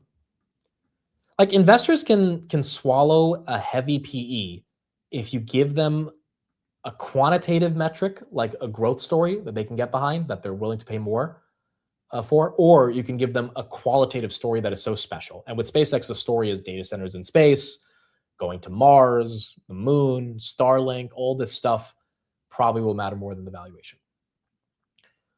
With a Broadcom, you've got AI revenue growth and them being the #1 custom ASIC that everyone has to work with. And also, it's not as aggressive as it was when it was at 420. So I can understand why investors still want to pay those prices up. Trump just tweeted, "We are moving thousands of people out of various countries throughout the Middle East. It is being done quietly but seamlessly. The State Department under Marco Rubio is doing a great job."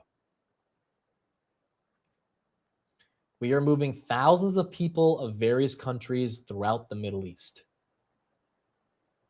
It is being done quietly but seamlessly. All right. This shit is not ending anytime soon. I mean, come on, bro. We're not in a war and you're removing thousands of people out of countries throughout the Middle East. This is a war. At this point, this is a freaking war, whether they want to declare it or not. You don't shut off the Strait of Hormuz and move people out of the Middle East if you don't think some shit's about to hit the fan. And you definitely don't do that quietly.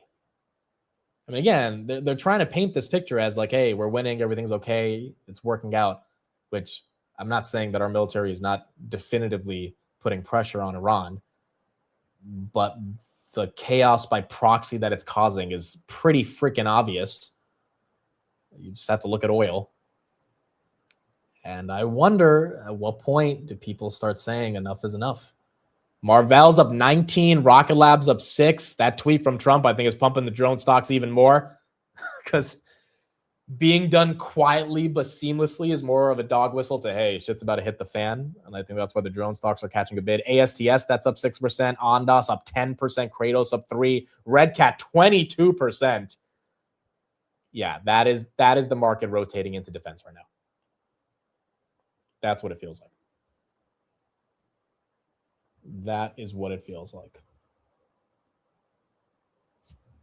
He did say weeks. That is true. He did say 4 weeks. Maybe we got to give it a full 4 weeks. But drones are definitely catching a bid. I literally feel like on that tweet, or at least the perception of that tweet, that it's not going to be as easy as we thought for this to change. It's going to make for a pretty interesting midterms for sure in terms of where the market ultimately wants to play this out. RSP, yeah, how is the RSP? Are we still green? RSP is red on the day. Okay, with the S&P, RSP down 2%. Rocket Lab up 6. Space is getting a bid across the entire board. Planet Labs, that's also catching a bid. Yeah, this is a space and defense day. At least 50 minutes into the market open. Space, even OSS, which is kind of seen as a defense name. They're not the biggest defense contractor, but They have military contracts around edge compute, so that's being seen as defense. Big Bear also has a bunch of government contracts. You know, they don't do a ton of revenue, but they're in that pseudo bucket of defense, so that's why I think they're catching a bid. Palantir should be green. Palantir goes green, obviously. Defense, there you go. What about Lockheed and Raytheon? Lockheed just went green. Raytheon just went green. Yes, RTX. Yeah, Raytheon just went green. And energy just went green. All right, so energy, drones, defense. Those are your themes today. And space, which to an extent plays a role in defense. CrowdStrike right there, 430. That's flat. Salesforce down. SMH is down. SMCI is down. Micron is down. What's the aerospace defense ETF? Forgetting the ticker for it. It's XAR. XAR. That should be green today. Yep, that's up 1%.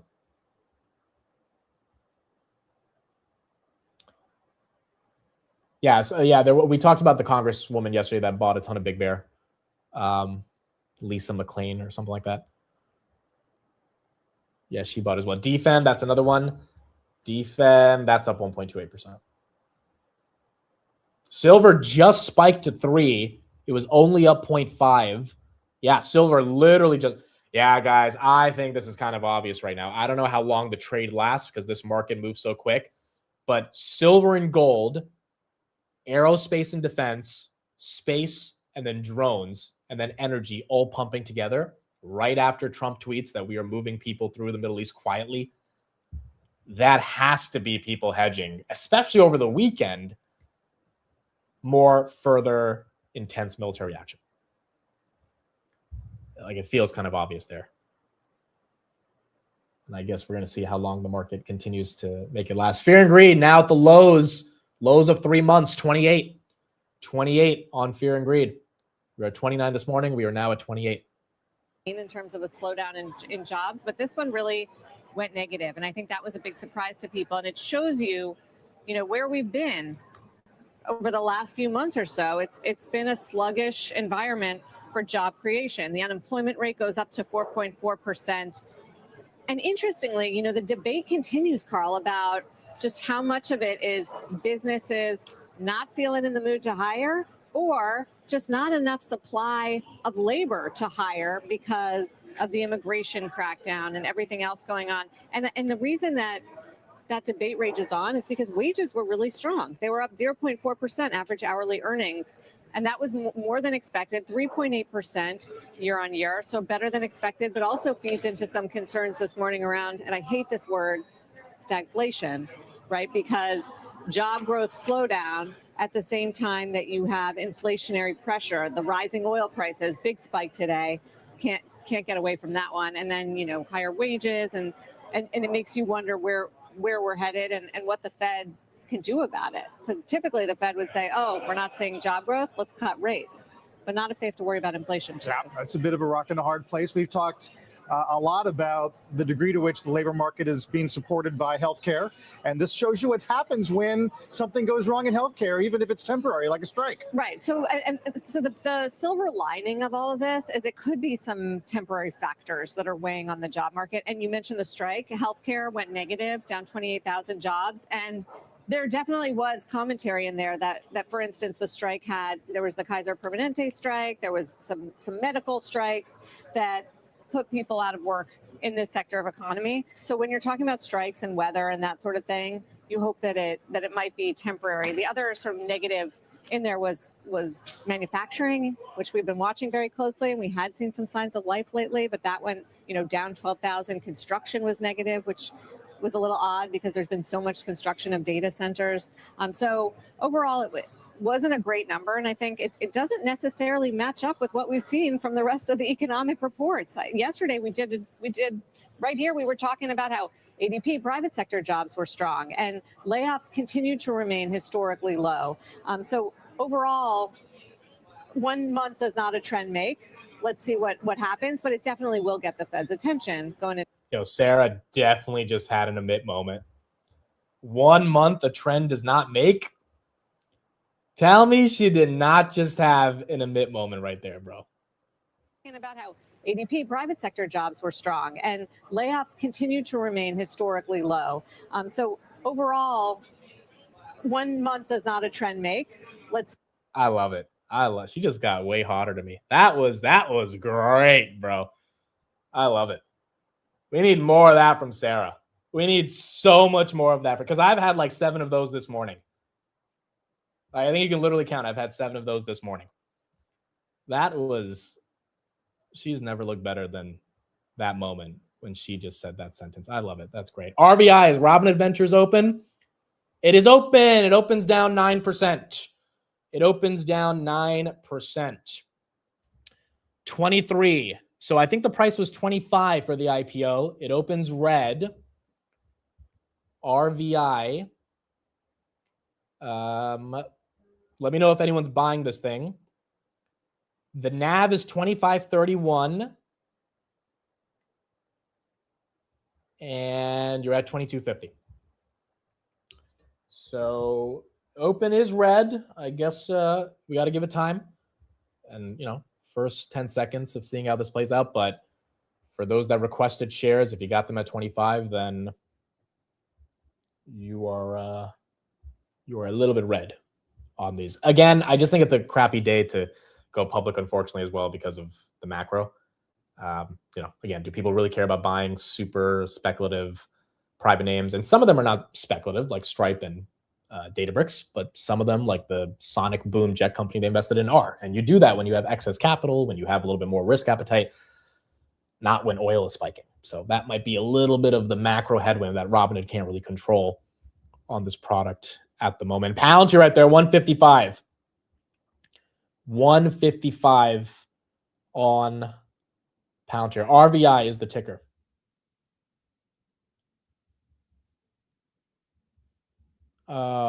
Yahoo doesn't have it. Yeah, I mean some of these platforms probably aren't going to show today. Rigetti, that's down 1.5. Marvell, that's up 18 on the day, as that also goes green. One does not a trend make is a real saying. X does not a Y make is a common construction. Okay. I don't know in what world you guys are hearing someone say one does not trend make a month or whatever sound as a common. That did not sound like it was common. Okay. That did not sound like it was common. That's not like something that normal people would say. But if it was, and I'm critiquing her for having an emit moment, when in reality, what she's saying is actually very accurate in terms of the phrasing of the term, then I'm having an emit moment by saying that she's having an emit moment, which is the most emit thing that could possibly be happening right now, if that's actually happening. But I did like how she said that, because it sounded like she was having the emit moment. Even though now you guys are telling me that's a common thread. Which sounds a bit ridiculous, dude. One does not trend make a month. How is that a common saying, bro? Red Cat right there. Goodness, that one's still spiking. Not stopping. 19% on this one. It is derived from Aristotle's proverb, one swallow does not a summer make. Really? One swallow does not a summer. I've never heard that before.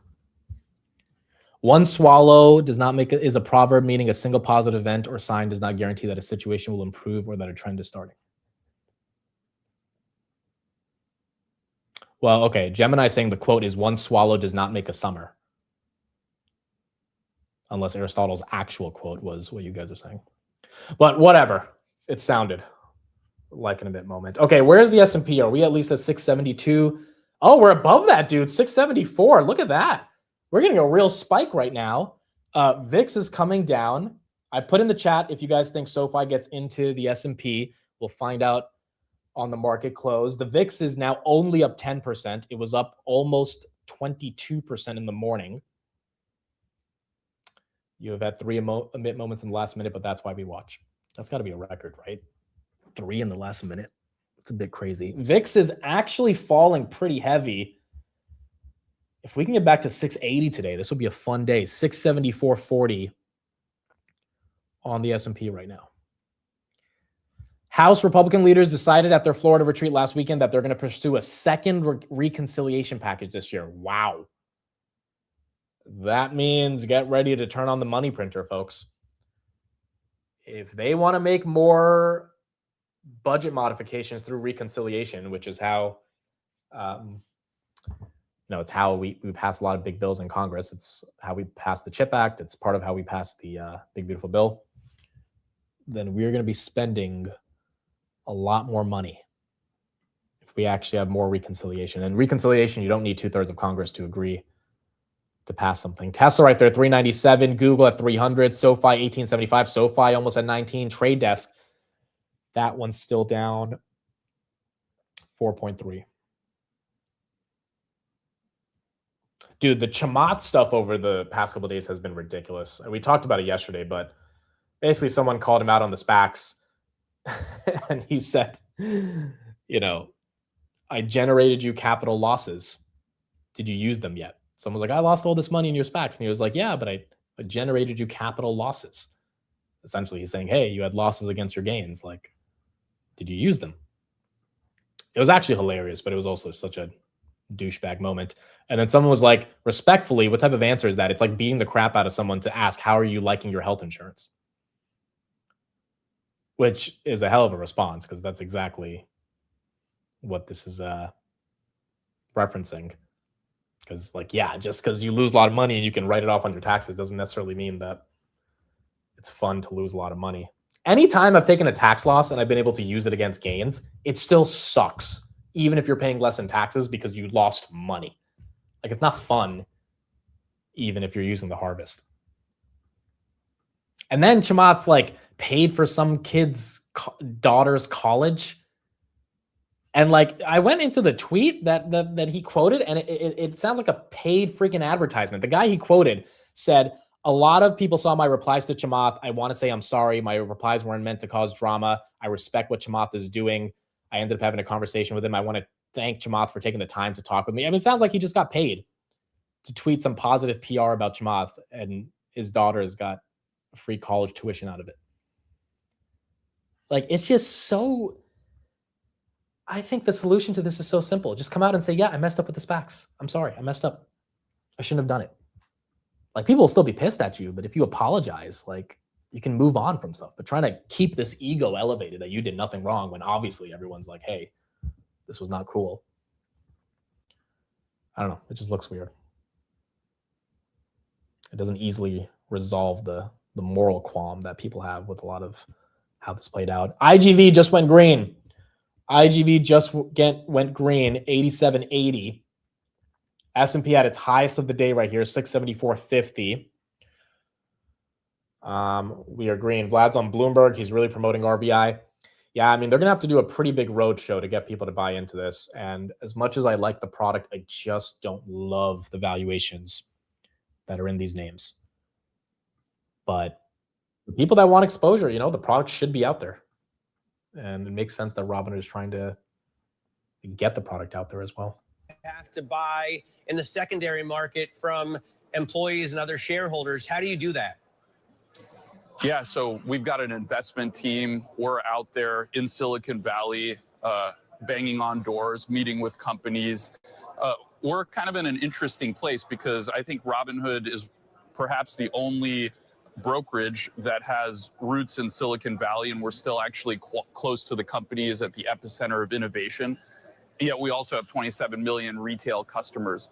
So I don't really think this type of product has been possible until now at this scale.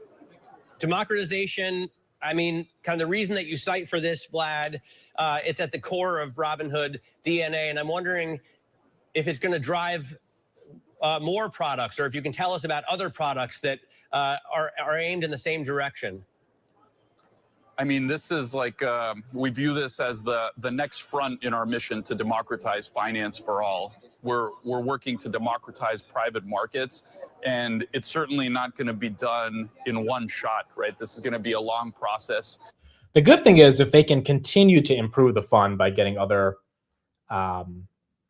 by other investments in it that are also relatively attractive, then, you know, it makes a much more diversified fund that doesn't only have some of the big names that are in there. So this is going to be a living, breathing fund over the coming probably decades as they continue to invest and scale and see as these companies go public if they want to hold on to their stocks. The thing is, you know, if Databricks goes public, you might just buy Databricks. You don't need to buy Robinhood Ventures to get access to Databricks, right? So as these companies go public and they have liquidity events, they can redistribute that money to shareholders if the liquidity events end up working out.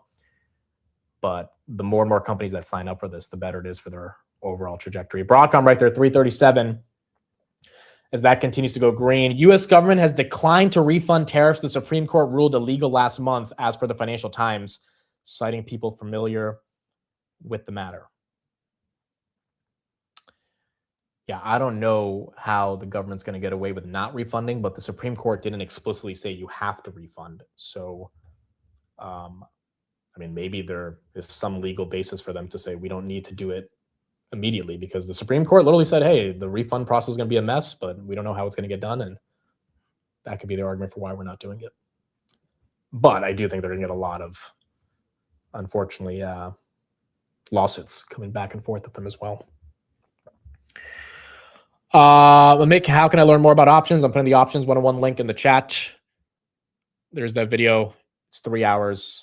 I think it goes pretty in depth on covered calls and puts, and that should be able to help. I'm not a fan of Chamath, but why is it other people's fault that they bought the, why is it his fault that they bought the SPAC? I think that's a great question. And I've never blamed Chamath.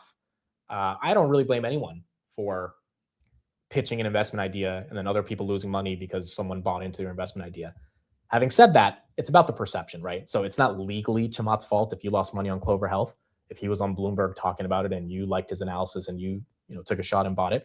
Just like it's not going to be Vlad's fault if Robinhood Ventures goes down just because Vlad is saying, hey, I think it's a good idea. But if you make money in the SPAC sponsor fees, which he did to the tune of hundreds of millions of dollars, and essentially tell retail, I'm in this with you, and then you dump and leave when things go south, but you are still net positive because of the fees you got, whereas retail bought at the top because you were saying it was a good idea at the top. Yeah, you're not technically responsible, but perceptually, you just look like a dick. And he's just never apologized for it. And like, if you just apologize, I think things are solved. But his whole mentality is personal accountability. It's like, yes, I get it. Personal accountability is the way, the world goes forward. But there's also some level of virtue associated with humility. And I think if he was just honest about, hey, I messed up and it was a bad time. He was going through a divorce. Yeah, he's talked about all these things that was happening in his life. He just said, I'm sorry. I shouldn't have done it. I think people will move on. But that lack of apologies is, I think, what pisses off so many people. Robinhood right there, down about 2.3. AMD still below 200. She's trying to get above that level, but she's not. Trade desk right there. That's down 4%. People are mad because he lied while selling. Yeah, I mean, look, at the end of the day, he is a public figure. And the other thing that I think is important to understand in this story, he was courting retail. He wasn't courting institutions. He was courting retail. He knew the valuations were unbelievably aggressive. And so he became a man of the people, he became a roaring kitty type of figure, but he never ended up following through. And I think that's what also pissed off people. So if you're going to say, hey, retail, I want to be with you, take you on a journey, and then the journey results in you holding the bag, whether it's justified or not, it's definitely not going to make people happy or give you a public perception that is more positive. What else do we have here? We have a couple of other headlines coming in macro. Let's see. Bloomberg, we talked about the U.S. government declined to refund tariffs. Okay, this is from the EU. Gas prices in Europe have now risen by almost 70%. In the Asian Pacific region, they have increased almost twice, noted the deputy chairman of the government. All this happened due to the escalation of the conflict in the Middle East. The Russian Federation is now working on new directions for gas supplies. Negotiations with the EU are already underway. Oh, Russia's got to be loving this. Russia's got to be loving this. I mean, that's the one entity that this might be benefiting more than everyone else. EWI right there, that's down 0.29. ServiceNow, that's up 2.7. Oracle, that's up 2.29. S&P, high of day, 675. Still down 1%. But you got 675. Why is BlackRock down 6%? There was a headline about them in the morning around private credit. Let me pull it up. You've had a couple of these funds like Apollo, KKR, and BlackRock take some of these funds to zero. Yeah, BlackRock's $26 billion private credit fund gets a 9.3% redemption as BlackRock is now limiting redemptions. So the thing about redemptions is when these LPs call saying they want to take their money out, and they want to take their money out even if they're, taking it out at 70 cents on the dollar, BlackRock has to sell those assets at 70 cents on the dollar. They have to lose 30%. So a 9.3% increase in redemptions means the net asset value of those funds are probably down. BlackRock is now deciding to cap withdrawals at 5%, which will be closely scrutinized by the industry as outflows climb across semi-liquid private credit funds. That is why that stock is down 5% right there. The private credit thing is weird, dude. It's weird.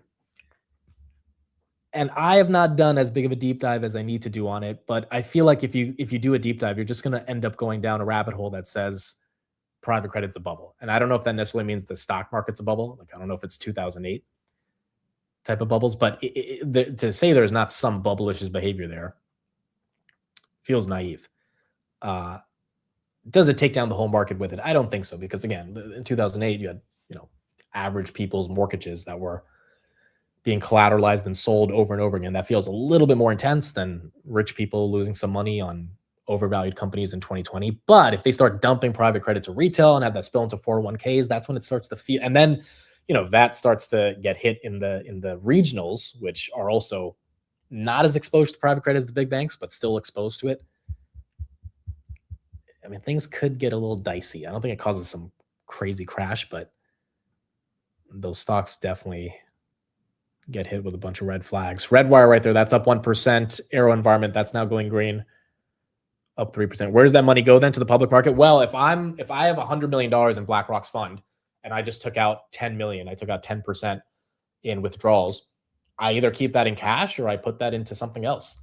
And so maybe that money comes into the public markets, but if you also are feeling dicey about public market valuations, as a large LP, maybe you just hold that money into cash and wait for a better opportunity. Having said that, I think some of these private credit opportunities are disgusting compared to like Meta at less than 20 times earnings. So would not surprise me if some of those LPs just say, you know what, we'll take the loss on the private credit, but we will make it back in the public markets because these valuations are becoming very, very attractive. And maybe that's what you're seeing. Money market funds, I'm looking at it right now. We got an increase yesterday, which is for the week of March 5th to 20 billion. 20 billion on money market funds. 7.82 trillion still on the sidelines. Wow. Ministry of Defense of Saudi Arabia, cruise missile was intercepted and destroyed in the east part of the region. A cruise missile was intercepted and destroyed in the east part of the region of the country. It looks like the Saudis are trying to just stop the refineries from getting hit from every different angle. 2 of them already got hit this week. And that is also why oil is spiking. Are we at oil 10%? Crude's at, yeah, officially 10%. Officially 10% on the day for crude. We were at like 9.6 for the past couple of hours. Goodness, dude. We are seeing green. We are seeing red, but we are seeing green in oil. We're seeing green in oil. Looks like Hood sold under 13 million of the planned 40 million shares in RVI. How are you seeing that data? Is that on the volume? Oh, yeah, they had 40 million, right? Because 40 times 25 is a billion. I mean, if they only sold 13 million, then they ended up not raising a billion. We're getting to that $1 billion part. But again, like if the macro is dicey, I just don't know how many people are going to want to diversify to private assets at the moment. So I get it. Marvell right there, still up 17%. Bloomberg, Slovakia will boost purchases of natural gas from Russia this year as the prospect of shortages caused by the Iran war has countries rushing to lock in supply.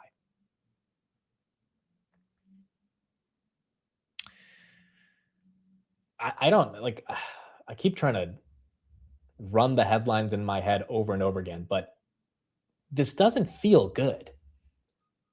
Like the entire goal for the past 2 years was to cut off Russia's access to being able to sell oil cheaply into India, into Europe.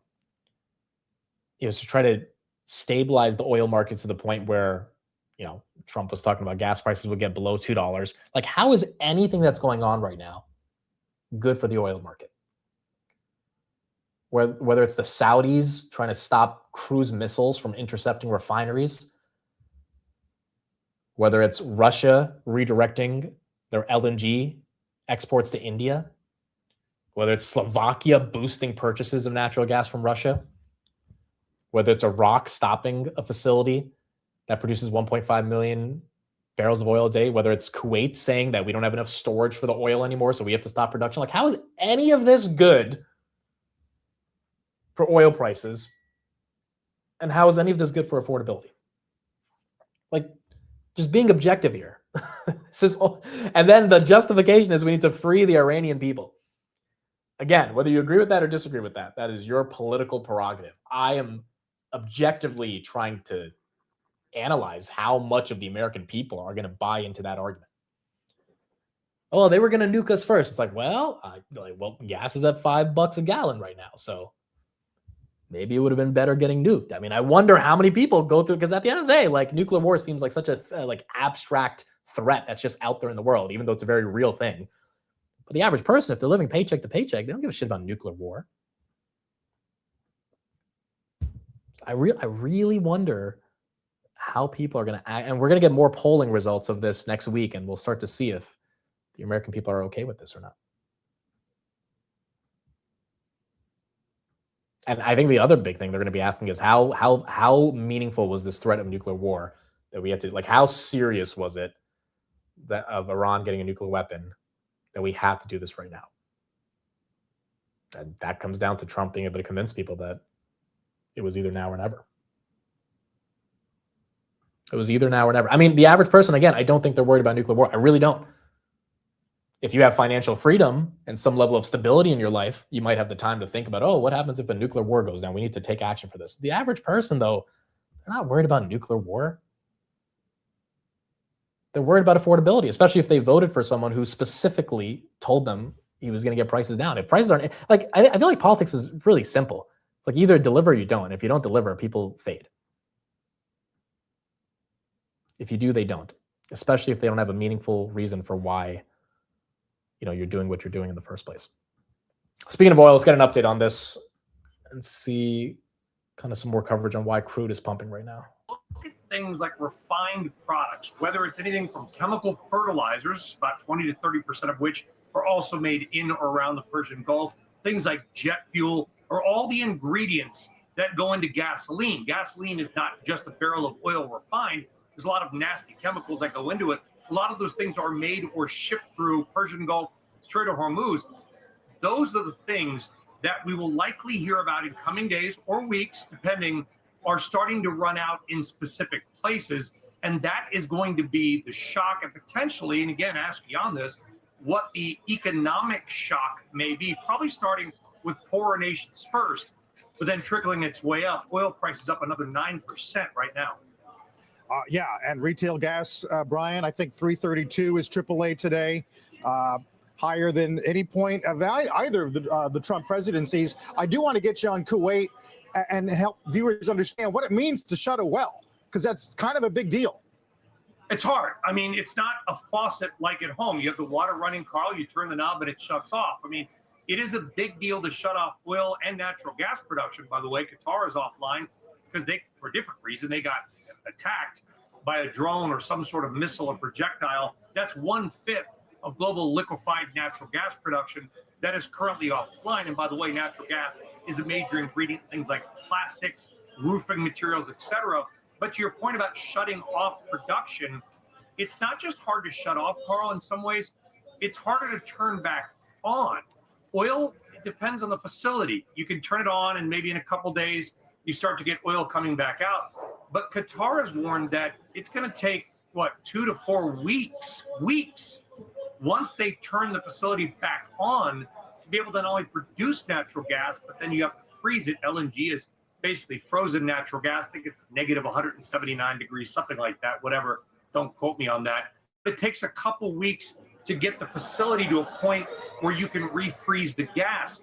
So the knock-on effects of what we're looking at, guys, it's not like, okay, let's say Iran comes to the table tomorrow, or all the armed conflict, the war ends tomorrow, and suddenly on Sunday we start full steam again. Not how it's going to work. And this knock-on effect, and you're seeing some of the LNG stocks there because U.S. LNG is more valuable now around the world. Cheniere's up again, Venture Global down a bit.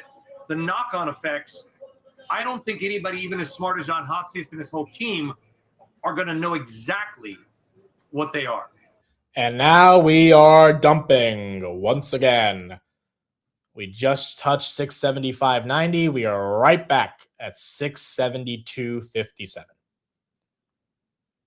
I mean, it's almost comical how the playbook every day is the same. ASTS 100 to 95.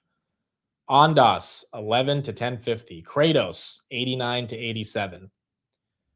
Where's Rocket Lab? We were pushing 75. Rocket Lab 71.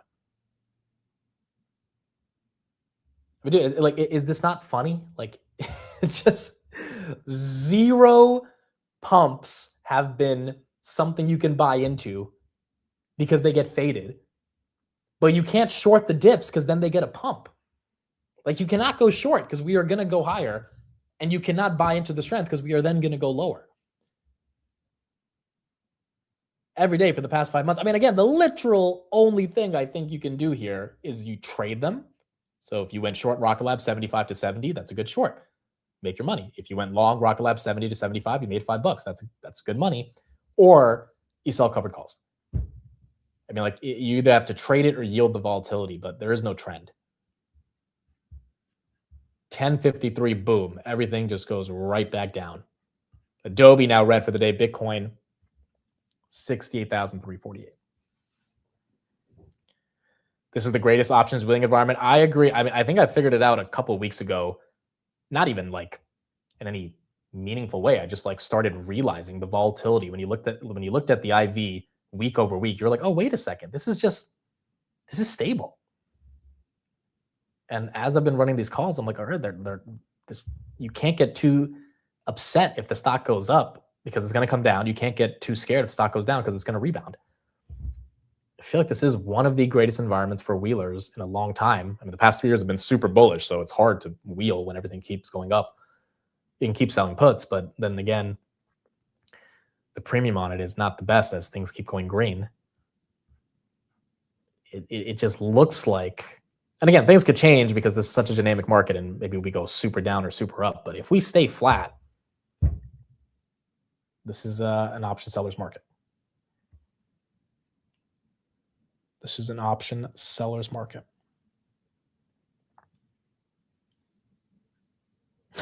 We need Sleepy Joe back. Someone said yesterday the reason he was called Sleepy Joe is because everyone could sleep. I was like, that's funny. That is funny. Lockheed Martin right there, up 1.3 pound here, up 1%. And again, look, the reason I'm bringing up this argument around nuclear war versus affordability is because whether or not you personally believe that we can't let Iran get a nuke is irrelevant to what the country believes. And the referendum on what the country believes will happen in the midterms. But I'm just putting the thought project out there around how many people do we realistically think care more about Iran getting a nuclear weapon and Iranian women being able to not wear the hijab over affordability. And I think a decent chunk of people care about that, but I also think a lot of people could care less about that, especially when the reason they voted for this administration was to not get involved in foreign policy and foreign affairs. Now, maybe Trump can justify to the American people. No, we have to. Like, it's really that bad. But those two narratives are at odds with each other. And, you know, then if the stock market collapses, then you really start getting a lot of people wondering, hey, you know, was this worth it? Again, maybe it was. Maybe the threat was that prevalent that we had to do it. But I do think there will be a lot more debate than not. NVIDIA right there, 182.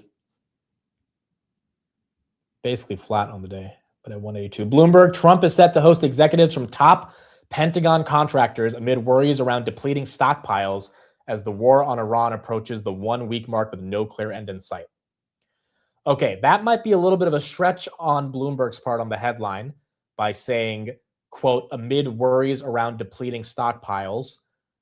I'm sure Trump would say that we have plenty of stockpiles. I mean, Lully tweeted that 2 days ago that we have plenty of ammunition. However, if Bloomberg has some sources that are saying the reason he's hosting all these executives is because he wants to make sure we definitely don't have depleting stockpiles, not that we do already, then the implication is still the same, which is that this war is not ending anytime soon. Because he's probably getting ready to give out a lot of military contracts to these defense contractors. Great for Anduril. That's projected to do $4 billion in revenue. That headline came out yesterday at a $60 billion valuation, which is not too bad. But again, how's the broader market going to care about this? I wonder if that's going to be streamed. I wonder if he's going to have, he's probably not. But I wonder if he would. Wow, Smith & Wesson up 15% today. We've like never looked at that stock. Look at that. The gun brand up 15%. Do they have earnings or something? I'm actually curious if the market literally just said we need to buy guns and that thing surges 15%. That is crazy. Finance Ministry spokesperson from Saudi Arabia. Saudi Arabia's energy export infrastructure remains resilient and the kingdom is flexible to utilize multiple export routes. Okay. Hopefully the Saudis can keep this oil pumping. Cactus has Axios right here. Rubio told Arab foreign ministers that Washington's goal is not regime change and that it wants different people to run the country. Okay, doesn't that sound like regime change though? You want different people running the regime. Am I crazy there? Does that's a regime change, right? Like that's, you could call it whatever you want to call it, but changing the people in power. Oh my gosh, bro. This shit all happened in a week, guys. Last week we were like theorizing about this happening.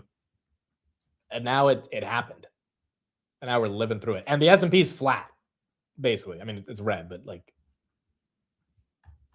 certain sectors have gone up or down, but look at look at this green candle. We just went from 675 to 672. We are back at 675 within 5 minutes. Goodness gracious, dude. Smith & Wesson had Q4 results today. All right, well, looks like people are buying guns. Looks like people are buying guns. Oh, by the way, speaking of people continuing to leverage up in assets. We talked about that with XLE. I also mentioned this yesterday, but the South Koreans are loading up as well. So South Korean retail investors across all brokerages in the country, 102 million.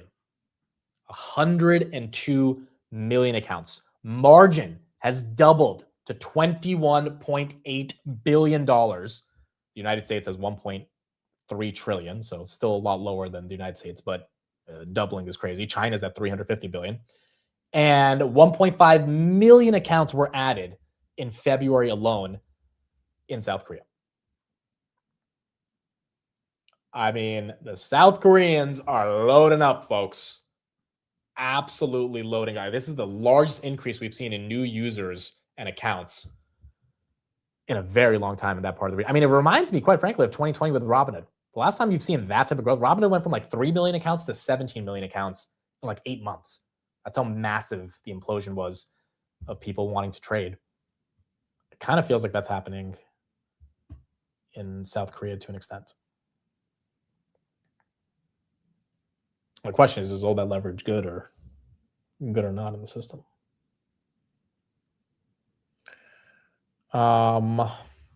What's the equivalent of Robin in South Korea? That's a good question.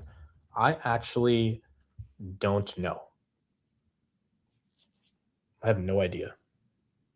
But I imagine... Well, I know a couple of people in South Korea use IBKR. That's the one that people love to use. That's the thing about Robinhood, dude. They got to get international. If they can actually be a broker that people across the world would use, that's another thing that would really, really help the overall business. Palantir right there, 155. That continues to go green. Once again, bouncing up and down, kangaroo market. We're now flipping a bit green on the day. We have the CENTCOM commander. He's live. Let's see if he can give us an update on what's happening. An American submarine. Oh, no, this is Pete Hexeth. Hold on. Do we have the other one? Okay, we have a little bit of him. Let me pull this up right here. Clear with a new post. There will be no deal with Iran except unconditional surrender. U.S. military leaders are saying the campaign is applying heavily from both the air and at sea. We're now up over 30 ships. And in just the last few hours, we hit an Iranian drone carrier ship, roughly the size of a World War II aircraft carrier.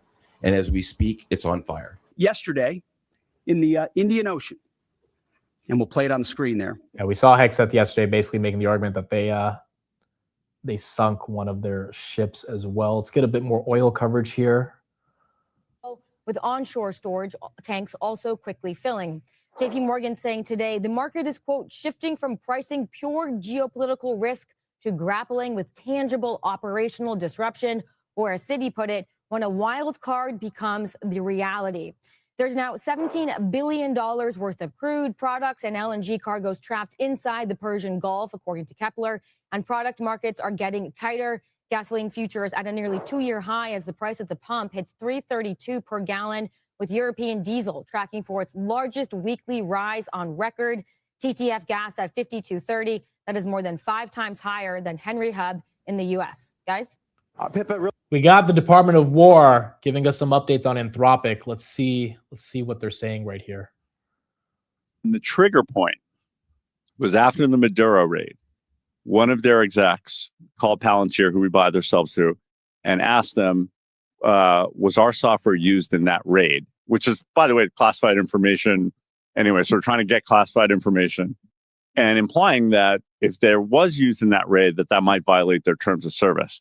So they wanted to enforce, this is very important here. Yeah. They wanted to enforce their terms of service. They went behind your back to try to collect information to then maybe pull your license for their technology. It wasn't behind my back. I don't want to accuse them of that. Palantir is the prime contractor, their sub.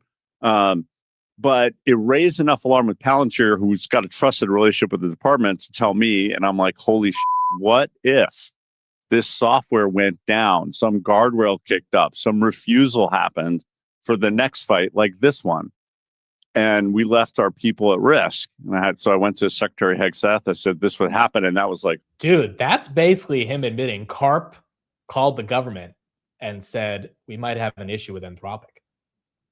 I mean, that's basically what he's saying. If Anthropic called Palantir after Midnight Hammer and tried to get classified information on if their models were used, and that they had an issue with their models being used, basically Palantir is the reason why the Department of War now is beefing with Anthropic, because they told them that, hey, Anthropic might not be the ones to trust here. A woe moment for the whole leadership at the Pentagon, that we're potentially so dependent on a software provider without another alternative that has the right or ability to not only shut it off, maybe it's a rogue developer who could poison the model to make it not do what you want at the time, or sort of trick you because you have to trick it. I mean, all these things that we know when we wear about models, or hallucinate purposefully, or not follow instructions like some insider threat stuff. So then that culminated in the Tuesday kind of dramatic meeting with Hegseth and Secretary Hegseth and me and Dario, with the Friday deadline that got blown. And I never thought they really wanted to make it. Wow. That, I mean, we knew Palantir was involved, but that gives you a new layer of complexity to the Palantir thesis right here, in terms of them being the ones that essentially told the Department of War, we might have an issue with this Dario guy. And, you know, quite frankly, once again, Michael Burry's short thesis, I don't think it takes into account how unbelievably important Palantir is in moments like this, which is why Palantir is getting the bid 155 right here. But that means, you know, all these articles that are saying Palantir is going to have to rip out Anthropic, they might have been planning for this for a while now, because that happened back in mid-January. So, I mean, you can imagine the company's been getting ready to strip out Anthropic from its AIP platform, at least in terms of classified work, for the past month and a half, which means the transition might not be that hard. But it seems like they ended up telling the Department of War something needs to be done about this. NVIDIA right there, that's down 1% on the day. Yeah, Palantir blew the whistle. And they had to, right? If they're getting a call from Anthropic basically condemning them for using their models inside of Palantir software, which again, I think Burry has not understood. Like, he keeps saying, oh, Palantir's not making their model, they're not an AI company. It's like, that's not the value of Palantir. They don't need to make a model. The other guys are making models. Palantir is orchestrating the models. And as you can tell, based on how the Department of War executive that we were just listening to was talking about it, you know, it's a very important orchestration software to make the models useful in a highly classified and regulated environment. And so if they're getting a call from one of their model providers that already has a contract with the DOW, they've already signed the ability for them to license the models, saying, hey, our models better not have been used to capture Maduro. Like, of course, Palantir is going to have to tell the DOW and figure out what's going to happen from there. I mean, and if they didn't do it, eventually Dario would have gone directly to them and been like, you know, our software should not be allowed. So basically, this all started when Dario essentially felt that the operation to capture Maduro used Claude, and he didn't feel good about that. I mean, that's really the genesis of this. He didn't feel good. He didn't feel ethical, whatever adjective you want to use, that his software, his model, was instrumental to capturing Maduro. And as a result, that's what started this entire conundrum. That feels like a very personal Dario thing. That's not even an Anthropic thing. Because if Dario had like a Karp mindset or an Elon mindset, I don't think he would have cared. But he does, which some people think is the right strategy. You obviously have investors thinking that might not be the right strategy. The fact that Dario is apologizing today maybe means that he's recognizing it wasn't the best to just flat out publicly accuse the DOW of using their software inappropriately. And now you're seeing the ramifications of that. Rocket Lab right there, that's up 3%. That's up 3% on the day. Let's do a poll in the chat. Let's see what the temperature is on this. It's going to be a simple question. Do you agree with Dario on this or not? Do you agree with Dario? Is Warsh 100% in? Yeah, Trump already nominated him. He has not gone through the formal process, but he has officially like sent in the nomination. And so that is now happening. Speaking of Karp, by the way, we do have some more new Karp clips. And this is one from yesterday's conference as well. Then you have to be very granular about what's going to happen on the battlefield. Oh, there's no way. You guys can't hear this, right? Yeah, sometimes these sort of clips audios are really bad. I'm going to wait till I get the YouTube video of this. You guys cannot hear that. Sometimes the audio just gets nuked on X. But basically, it's Karp once again going off about the Silicon Valley job loss stuff. And how, you know, a lot of people, I mean, that's another piece of contention that he has with Dario. Dario is saying all these jobs are going to be replaced, and Karp is like, no, there's going to be jobs that are improved, not replaced. One of them is going to be right. I don't know who, but one of them is going to be right. And in 5 years, we're going to see if that happens. Erwin says, I bought more Rocket Lab today. Rocket Lab's at 71.76. Continuing to hold on to that 70 level. I mean, Rocket Lab's also been stuck in a pretty decent range, which has been great for covered calls. So Trump fired the DHS secretary yesterday. I don't know exactly why. Let's pull this up right here. Honestly, I've not kept up that much with the DHS. They were having a moment when everything was going down in Minnesota, and you had a lot of people trying to, call for the defunding of this. But let's take a listen to this right here, because I genuinely don't know why she got fired. Kelly, President Trump says he's removing Homeland Security Secretary Kristi Noem from her position. The president, in a social media post just a short time ago, says he intends to replace Noem with Oklahoma Senator Markwayne Mullin. The president says that Mullin will become the Secretary of Homeland Security effective March 31st, 2026. He says the current secretary, Kristi Noem, who has served us well and has had numerous and spectacular results, especially on the border, will be moving to Special Envoy for the Shield of the Americas, our new security initiative in the Western Hemisphere we are announcing on Saturday in Doral, Florida.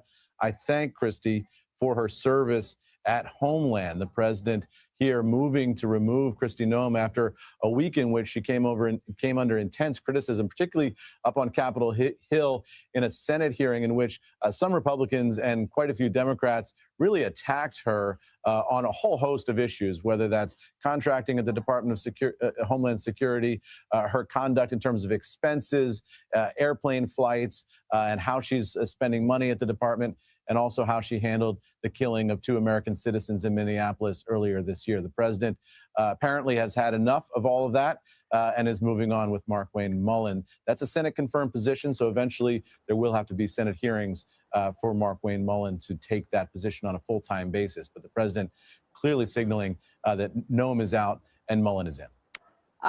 Just thinking, Eamon, if there's any impact here in terms of the president's agenda as all this, because if they go down to 52 and then you have...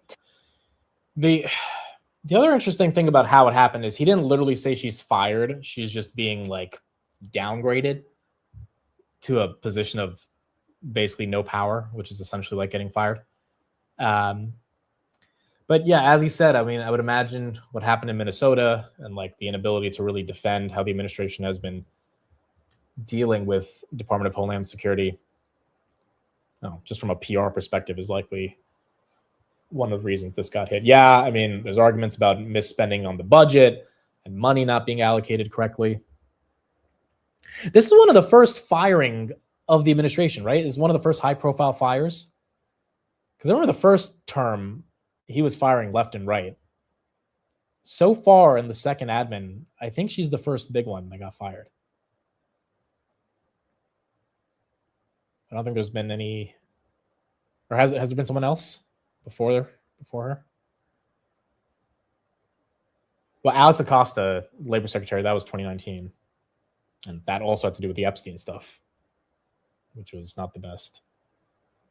People get reassigned now. Yeah, that's also true. Oh, Elon. I forgot about Elon. Do you guys remember, what was that thing called? Doge, Department of Government. Dude, I forgot we even did that whole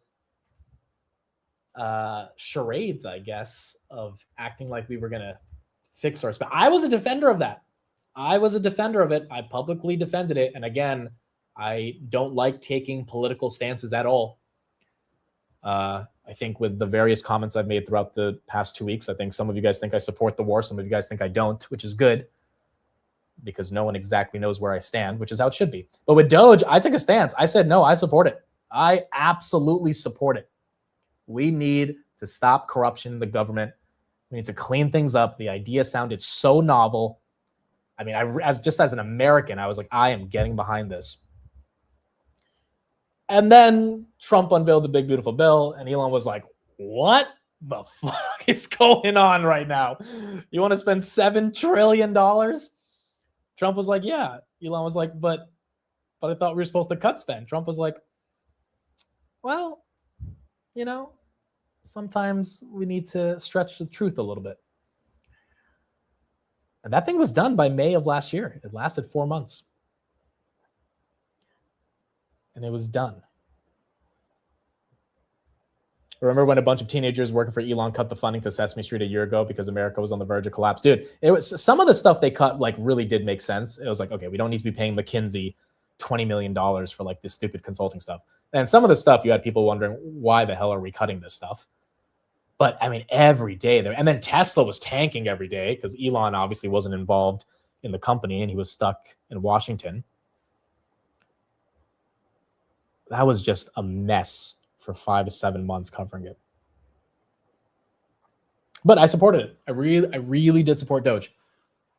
And the reason I support it, and you know, the more I realize what's happening with the economy, not just in the United States, but globally, the more I realize money is just a fiction of our imagination at this point. And the numbers are so stupid that it's incomprehensible. Like, we are going to be 60 trillion in debt in the next 10 years. Like, I'm kind of convinced that's going to happen because of this administration with Elon having all the power, at least perceptually for a couple months, couldn't make a difference. I cannot think of any administration in the future, Democrat or Republican, that will actually try to get our spending under control. I just don't think it's possible, which is probably why gold has run the way it has. And, you know, the biggest thing to cut on spending is welfare. It's either welfare or military. And we're not going to cut the military. And as much as we say we're going to cut welfare spending, we're not going to cut welfare spending because then you're just going to have millions and millions of people literally with no food, right? That's just not going to be a political reality I think any president can reasonably navigate. And so the spending will continue. The money printing will continue. And we're just going to have to live through it and hope our stocks go higher in the midst of it. But there's no way it's stopping. It just doesn't feel like it's going to stop. At least that's the more cynical take on it. But the older I get, the more I was not cynical about Doge. I was optimistic. And now I'm more cynical. Bitcoin losing $2,400 today, folks. $2,400 on BTC. When are they going to start printing money? The market needs it. I love how all of us just care about the market. TQ Pro is like, oh, so they're going to print money? Good. When are they starting? Because we need it. Like, we needed it yesterday. Goodness, bro. I was talking about this with Steve last night. It's like once you become an investor, you get so isolated from everything else that's happening in the world because now your single focus is like, I have this portfolio that I need to grow. And like, my job is to grow it. And you start thinking about how am I going to grow it? And if things are going to happen that allows it to grow, then that's what you're going to support. But again, the majority of Americans, this is what going back to like, how do you justify the war? The majority of Americans aren't investors. They barely know what their 401k is invested in. So, you know, they're not going to care as deeply about it, even if the market tends to get some momentum. Speaking of stocks going up, Marvell, let's get an update on this. 18% on the day. Revenue and earnings. That kind of visibility is quite rare. JP Morgan calling it, quote, a strong multi-year revenue outlook. UBS said the results came, quote, against a high dose of skepticism. And heading into this print, there definitely was plenty of that. Shares were only up about 3% year to date, underperforming the SMH into the print. It's also the second big data point in just 2 days. Broadcom reported Wednesday night that AI chip revenue more than doubled with a guide of over $100 billion in AI chip sales by 2027. Two very different companies, but the same message. The hyperscalers are still spending. And that matters because the market has been asking whether Amazon, Microsoft, Google are just overspending on AI with no clear payoff. Two prints like this in 2 days kind of make the argument harder to sustain. Marvell's CEO Matt Murphy said it plainly on the call, quote, look at our results that we're guiding. Look at our outlook for this year. Look at our outlook for next year. Do you see me blinking? You don't. Not exactly the words of someone worried about peak CapEx. Today's stock pop, though, isn't purely fundamental. Traders are also positioning ahead of a potential S&P 500 inclusion announcement expected after today's close. So index investors buy in anticipation of forced demand and shorts covering to avoid a squeeze. So that is why Okay, so she confirmed S&P will be making the announcement today. So the S&P 500 will, I mean, they don't have to accept any companies, but she's confirming which should happen every Friday of March. First Friday of March it happens. So we'll see. Maybe SoFi gets in today. You're seeing shares up 18%, a lot more than expected. And just remind us where Marvell plays against some of its semi-competition when it comes to building out AI. So some of a big portion of Marvell's business is, of course, the custom chips. Amazon is a big partner. So on the call, they did speak about how their training and development is underway. There's been no issues. The other part is connectivity. Yes, Marvell's not in the S&P. So that's a good point. Another reason it could be surging today is because they're eligible. I mean, maybe it's not just the earnings. Maybe the market thinks they get into the S&P today. So Marvell also works on how a lot of data centers talk to each other and then how chips talk to each other within the data center. So that business, the peripheral of the AI infrastructure build out, is growing. And it's not all about chips anymore. It's how these chips talk to each other. It's routers, it's the copper cables or the optical cables. And so that is where Marvell also plays a big role. Christina, thanks. Important. Marvell, SoFi, Vertiv, Reddit, MicroStrategy. Got a lot of names. A lot of names that have a chance today. Amit, I just inherited $240,000 in cash. Wow. And I dropped it into my Hood account. How would you deploy it right now in this Iran conflict market? First of all, congrats on inheriting the money, but this is, once again, folks, the wealth transfer thesis. Like, 240,000, put it into Robinhood. This is going to happen with millions of people over the next 2 decades. And that money is going to go into Hood, Coinbase. It's going to go into these new products, which is, going to create momentum. And in terms of allocating the capital, obviously it's a very personal thing, right? You have to be able to assess kind of how risky you want to be, how diversified you want to be, how you want to navigate it. I think in the middle of a conflict like this, the one thing I wouldn't do is chase the trend.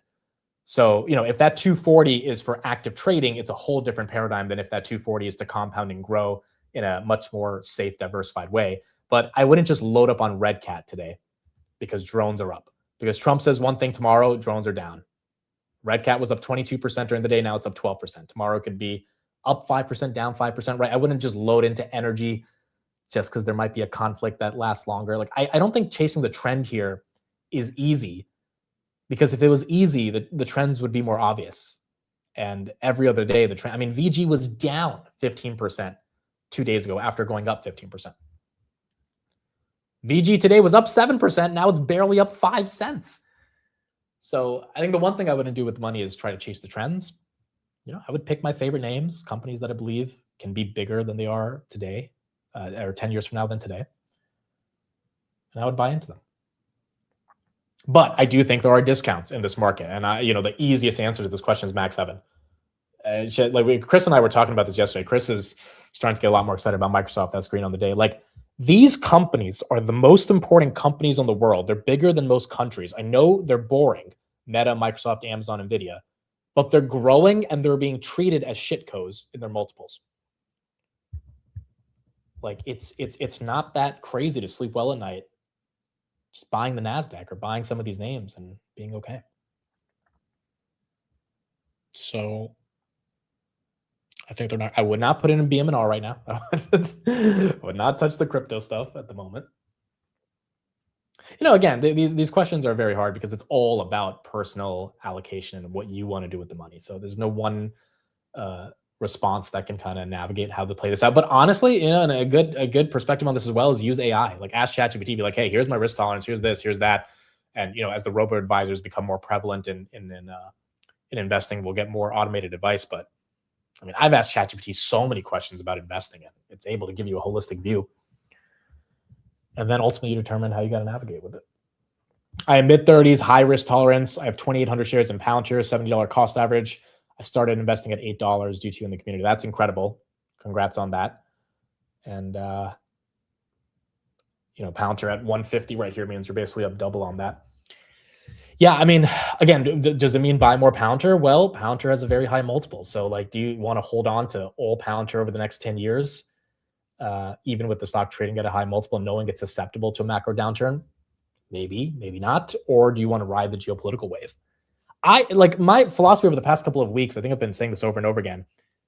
The things that have super high multiples are not worth buying right now, including a Palantir, including a Rocklab, including a Robinhood, even though they're down a lot, because those multiples can still compress. The things that don't have high multiples are the Mag 7, X, Tesla, and Apple.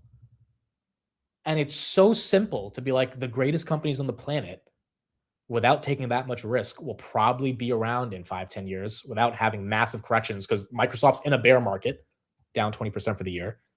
I can just buy the dip on that. But it's not going to give you the alpha of a red cat up 22% in a day. But I still think it's hard to justify buying things with very high multiples in a market where the Mag 7 are this cheap. I did forget Google as well. Yes, Google as well. Now, again, Google has had a lot of momentum since last year, but Google's multiple is still relatively cheap. It's not as cheap as Microsoft, Nvidia, or Meta, but it is cheap. The other argument is just the S&P. But again, if you have a high risk profile, it's hard to invest in the S&P. I still have not bought the S&P this year. My goal was to buy the S&P, like a couple of shares a month. Every time I think of doing it, I'm like, wait, but that money could go to Nvidia right now. I'm so bad at it. I think I need to just do this in my solo 401k, which right now is all grab. So I think my next contribution needs to be like, you know what? I should just buy the S&P 500. It's probably a good idea. But yeah, all of this is so contingent on a risk profile, where you want to go, how you want to navigate, and what the time frame is. Because again, buying Rocket Lab at 70, I think in 10 years, Rocket Lab is much bigger than 70. But could I see this going down if the SpaceX IPO doesn't go the best? Yeah. And then if you're bag holding at $70 and you feel like crap, you have to really ask yourself, did you think 70 was an entry that you were happy with? Like Nvidia at 182, I am happy with that. If it goes to 150, I will not be mad I bought it at 180. I will be annoyed, but I can't be like, well, I made a bad decision, because I'm like, dude, the valuation at 180 was like, with all the information I had available. Now, if something new happens that I can't predict, it is what it is. But with all the information I have available, this is not a bad price to be paying for this asset. And if you can't say that to yourself when you're buying a name right now, then I think it doesn't pass the test of actually DCing. I love how Amit didn't answer the question. The question, it's subjective. It's like my actual answer is, I think the Mag 7 is cheap. Nvidia, Meta, and Amazon is, quite frankly, where I think capital can be deployed and you can sleep well at night knowing those companies are going to be around. But outside of that, it's very subjective. Are the photonics names still pumping? AAOI, that one's still up 10% on the day. Coherent is up 0.5%. What's the other one? Lumentum. Light. That's down 5% on the day. Atlanta Fed GDP for Q1, they're estimating 2.1%. Wow. The previous was 3.2%. Oh boy, they just took down that prediction dramatically. Now, the question is, is that going to actually be at those levels, 2.1%, which, 2.1% is not horrible, but it's also not like, it's not what Trump has been saying will be a massive growth economy. He was, talking about 4.5% growth. And the reason they're probably taking it down 3.2 to 2.1 is because of oil. I mean, like, what else is the reason? The earnings picture has not given you a reason to take projections down. I would imagine it's higher prices, which would delay economic mobility. Crude oil now still up 10% on the day, folks. 9.26%. 88.50 is what we're looking at on crude. What do you think about dividend stocks right now, like American Express? I have not looked at American Express enough to say if it's deep value. Wow, it's under 300. Having said that, the momentum to the downside, if I know anything about this business and I believe in it, I mean, you're obviously getting a discount, and a lot of that discount has been based on this fear of AI taking over financial systems, which feels absolutely ridiculous. Dude, it's down 20% year to date. Mind you, American Express is one of the top 5 holdings in none other than Berkshire Hathaway. They're sitting on a negative 20% move year to date, one of the most important financial institutions on the planet. Now, again, you might think it's a no-brainer because of the momentum to the downside, the dividend, all that stuff. But then again, I don't know how much private credit risk is associated with American Express. It might be zero, but with every financial institution outside of like Robinhood, because they don't really do loans, there might be a credit issue that is apparent. And that could be causing some problems as well. We have some updates as well on tariffs. Let's pull this up right here. Is that if they can't comply with the judge's order to move forward with these refunds, and the reason is technical. They have a system which they call ACE, which handles what they call the liquidation of the tariffs from previous years. Remember, you kind of pay an estimated tariff, and then they liquidate the tariff and tell you what you actually owe at some point down the line. That process, Customs is telling the court, is overwhelmed now with people requesting refunds, and they don't have the capacity to adjudicate all of that with the existing software and manpower that they have. And so what Customs is saying to the court here is they would like to have an additional 45-day period to try to get a new process up and running. So effectively, they're saying, we're trying to comply, but we can't for bureaucratic and technical reasons, and we're going to need some kind of a delay here. So once again, more delays on this idea of tariff refunds. We also got another pretty big update. U.S. defense officials have just confirmed to Newsmax that Russia is providing Iran with targeting information to attack U.S. troops and military assets in the Middle East. I saw this headline in the morning, but it was just a headline. It was not confirmed by the administration. Looks like, as per Bloomberg, we are getting a quote from a senior U.S. official at the White House confirming this to Newsmax. The Washington Post first reported this development earlier this morning, which puts one of America's chief nuclear-armed competitors in this rapidly expanding conflict. Iran has for years provided Russia with its Shahed drones to attack Ukraine, and now Russian intel is aiding Iran in its attacks across several countries.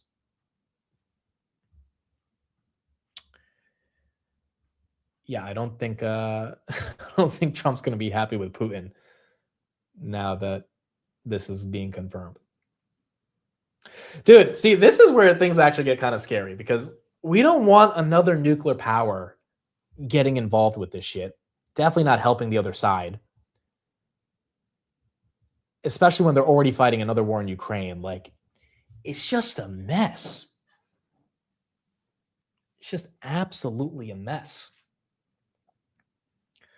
What if it's a lie? Well, the source that Newsmax is using here from a senior U.S. official, they're saying a senior U.S. defense official has just confirmed to us. I mean, I don't know. Maybe they're lying. I hope they're not. But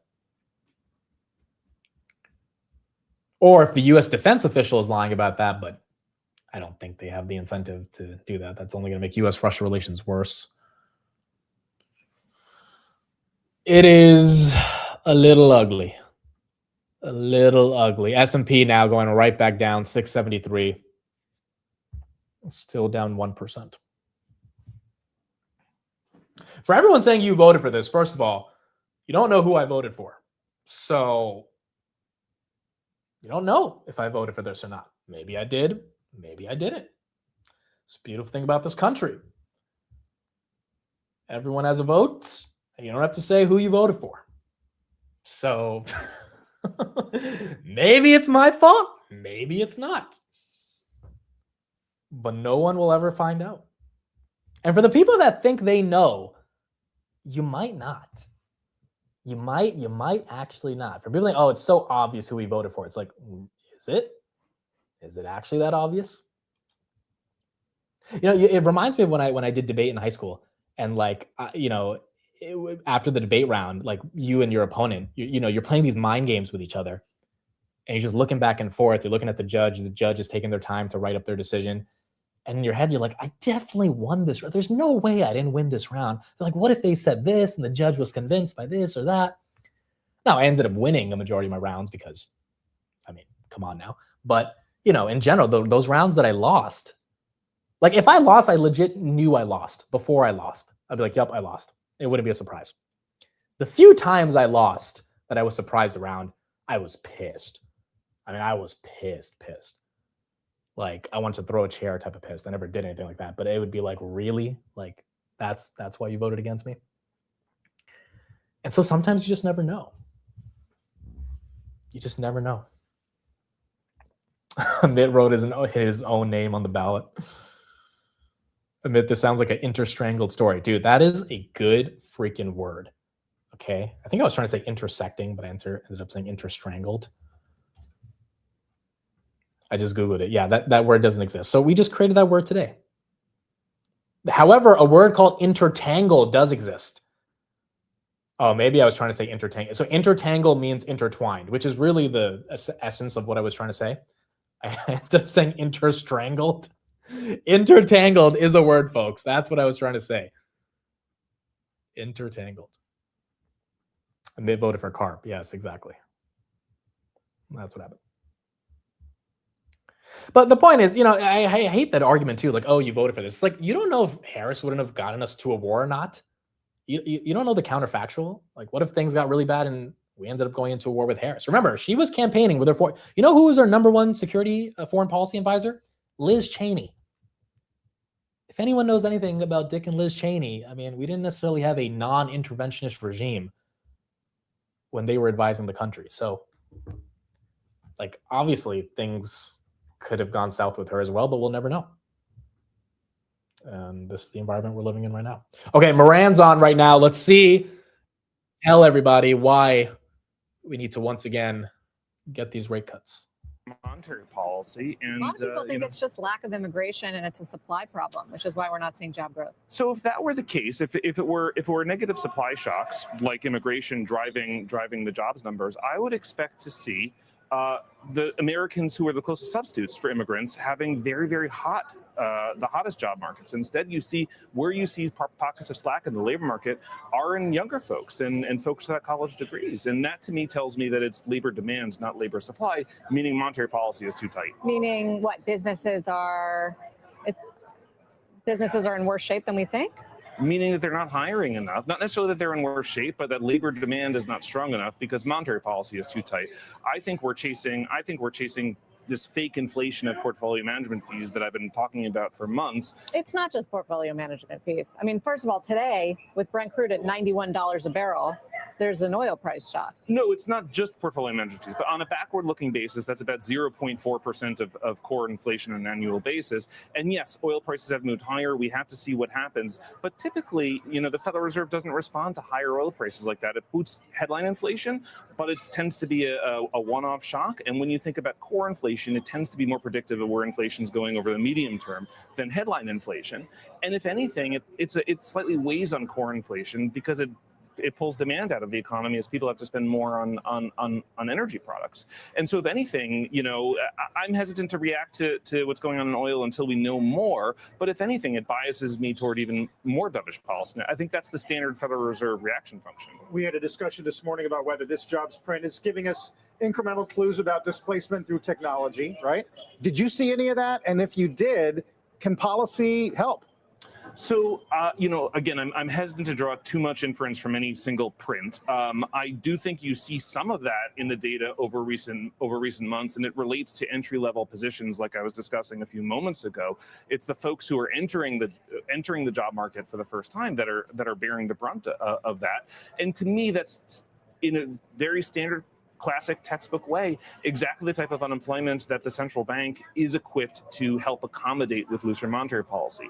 Technology destroys jobs, but it always creates new jobs too. And that sectoral reallocation from the old jobs to the new jobs is something that monetary policy can accommodate. And that's a very classic. I guess the debate now is about what is the new job if AI is trying to replicate cognitive work in all kinds of areas, right? Yeah, so I think that people are really bad at imagining what those are ex ante, and that's always been the case throughout the hundreds of thousands of years of technological progress. For humans, even and before humans too, as as earlier types of homo, Again, Moran has no idea either. I like him, but none of the Fed presidents fully understand how this AI job situation is going to play out. But he is leaning on the side of, hey, if it is going to be worse than expected, Palantir getting the high of the day right there, 155.30, then maybe we should be leaning to cutting rates. And You know, I mean, I don't know if he's going to be able to convince the rest of the Fed presidents, but that might be what he's thinking about. AMD going green right there. Another couple bad headlines. Norwegian Refugee Council says 300,000 people have been displaced in Lebanon. Wow. I mean, that's a lot more immigration that the Middle East and Europe is now going to have to navigate. U.S. State Department urges U.S. citizens in Bahrain to leave using all available means of travel.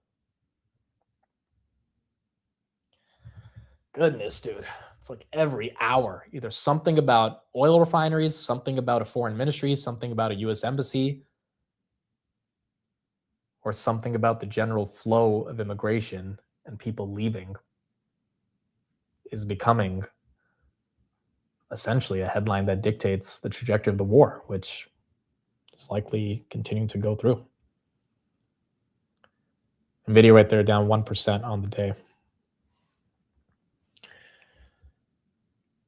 What do you think about Qualcomm? We talked about the other day. It's important for edge compute. I don't know how pivotal they're going to be for some of the new Apple products. I would imagine they're going to play a role, but that would be the reason you buy.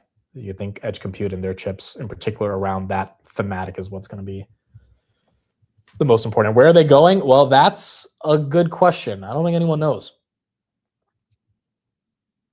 Yeah, it's a good point. We don't know how many people have been displaced in Iran. I mean, that's a population around 92 million. And, I would imagine there was going to be more displacement than not happening in the region. Europe already is seeing massive refugees and immigration coming in from the Middle East. So this might only continue to accelerate that, as people are going to have to go somewhere. Where's JD Vance been? That's a good question. Has anyone heard from Vance about any of this stuff? Like, I feel like we don't even see him anymore.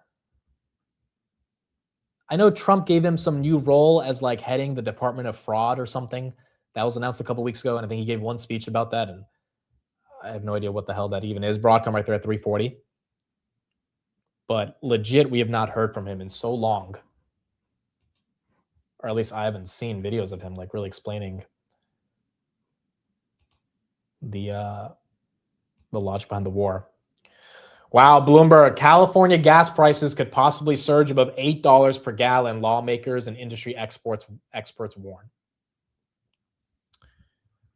Bro, if we have $8 gas in California, that's going to be at least $3.80 to $3.90 in the Northeast.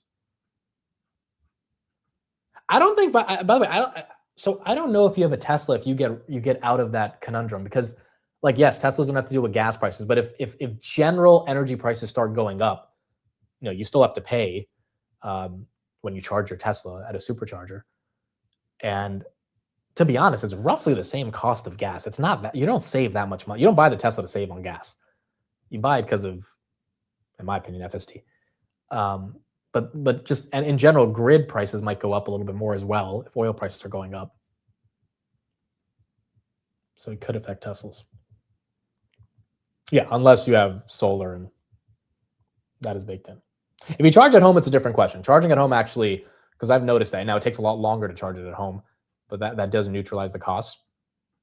But at a supercharger, dude, so I don't go to a supercharger that much anymore because I just charge at home. But when I was last year, it was almost like the same as filling up my Honda Civic every week. Like, it really wasn't that different. It was about $25, $30. I was like, okay, I'm not really saving anything here. But, I do like the experience in the car. U.S. Central Command, Iran has targeted 12 Arab countries. So we heard about that a little bit yesterday as well, as, they started launching missiles at a variety of different Middle Eastern countries. It's been at $5 in Seattle forever. The highest I've seen was, I think, $6.20. This was like 2 years ago I think I was in Palo Alto. And I was like, oh, that's a little expensive. But that's the only time I've ever seen $6 gas. I think that was at the height of when things were spiking. It would be kind of crazy if we get back there. Trying to see if we have any other major headlines on the day. We talked about Strait of Hormuz. We talked about this Anthropic thing. We have a big admission now that Palantir actually is playing a role in what's going on with Anthropic in terms of them potentially leaving the DOW. S&P 675. Crude inching towards 90. That's correct.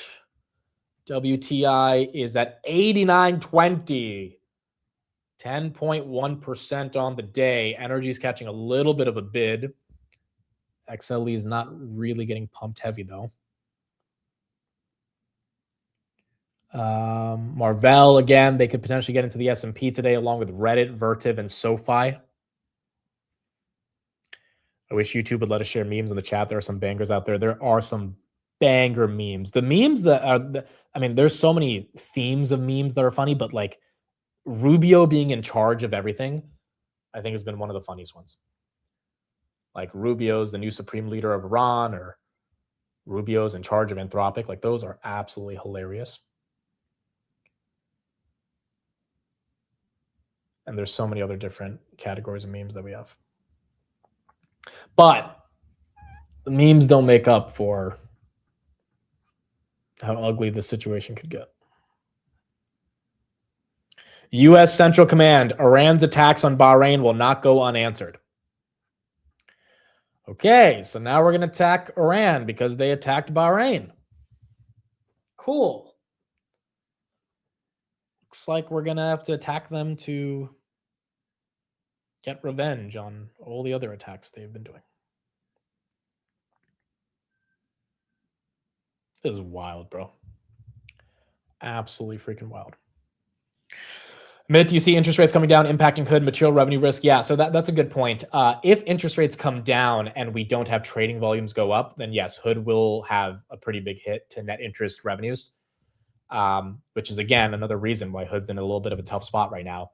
Either people start trading again heavily, which increases their volumes, or interest rates stay flat and keeps their net interest revenue stable. If interest rates go down and people don't start trading, which usually is the catalyst to get people to trade, or to get people to, keep engaging in the markets, which they have. February was better than January, but if it's not like explosive levels of growth because maybe markets just don't have the sentiment because of the Iran war, then yes, that could be an issue for Hood, 100%.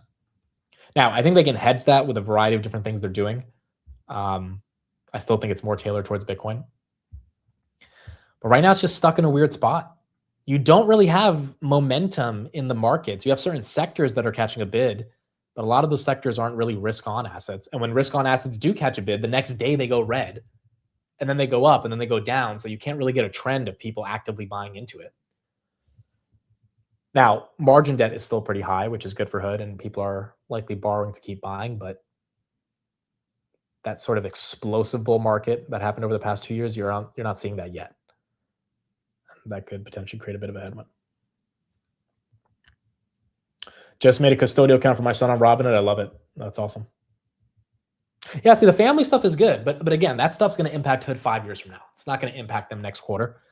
And so, once again, I'm saying buying Hood, buying Robinhood, buying Rocket Lab, buying Palantir, buying Tesla. These names still trade at heavy multiples even after the discount.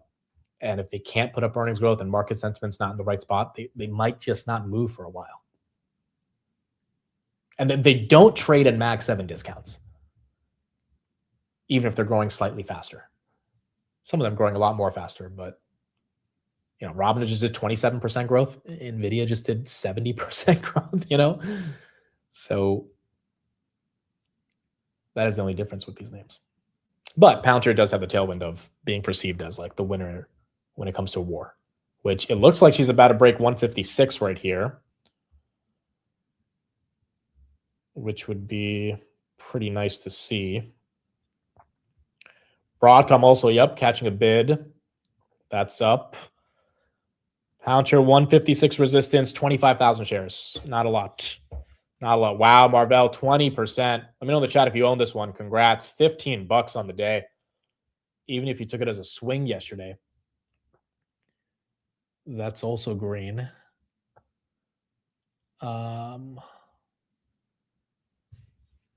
That's getting some more momentum. Was there any news about Hood's or any news about Hood international plans? No, not at the event. Not at the event. I know they acquired that brokerage in Indonesia, but they didn't talk too much about the international stuff. Where's Broadcom? Are we at 343? We're at 342. Very close. Very close. Oracle's also running. Sid, thanks for being here. Happy Friday. I'm out. Good day to get lunch and drinks. See ya. Hopefully SoFi goes to 500. Or SoFi S&P 500. Yes, if SoFi gets into the S&P 500, they have a better chance of going to 500. We'll cover it on the close. We'll see if they get there. We'll see if they get there. Palantir 156. There she is. Dude, 160 would be fun. You know why it would be fun? Not because of the portfolio benefiting it. The only reason it would be fun is to just see how Burry reacts to this thing going higher and him having to double down on his shitty short thesis and the stock not cooperating with it. That's why that would be fun. Like, I just want him to double down on being short. Even if Palantir gets like stuck between 150 and 1, even if we get stuck at like 140 to 160, he's calling for $50. As long as this thing stays well above that range, that would be nice. It'd be very, very nice. Again, he forgot to calculate, which goes back to the qualitative elements of analyzing companies, that there are things that do not show up in the valuation, like Palantir's geopolitical importance. And you can say, oh, that's BS. It's like, okay, you could say that. But when shit hits the fan and the market is looking to get exposure, that they're going to go to the names that are the most important in that part of the world or in that part of the market. And that ends up being Palantir. 55% SoFi gets in on Polymarket. What do we guys think? Put in the chat. Do you think they're getting in? Do you think? Dude, I want to say yes, but I'm also just like, there's a lot of other companies that are pretty damn good. SoFi deserves it 100% in my opinion. But there are other names that the committee can go with. Also, SoFi just got eligible 5 months ago. Usually the committee takes about a year and a half. Like, it took Robinhood a year and a half before they officially got in. So maybe they just make them wait. 58% of you said no on the poll. So it's like kind of like 60-40 on the no versus yes.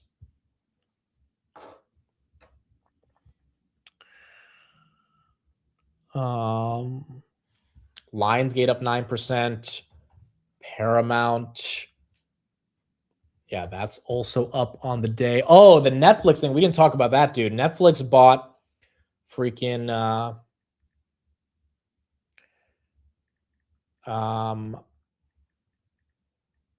Netflix bought Ben Affleck's AI company, which I think is so smart, because what is Netflix going to do? They're probably going to freaking start dabbling into AI content now. They don't that they're not spending $100 billion on Paramount or on Warner Brothers. And Ben Affleck is like one of the greatest actors of our generation, right? So his creative input in terms of how to do this, crude 89.29 now, is probably going to be very valuable. They probably paid like, I don't know, a couple $100 million for it, maybe $200-300 million, maybe less. I doubt they paid anywhere near $1 billion. But I think it's a way better acquisition than Warner Brothers.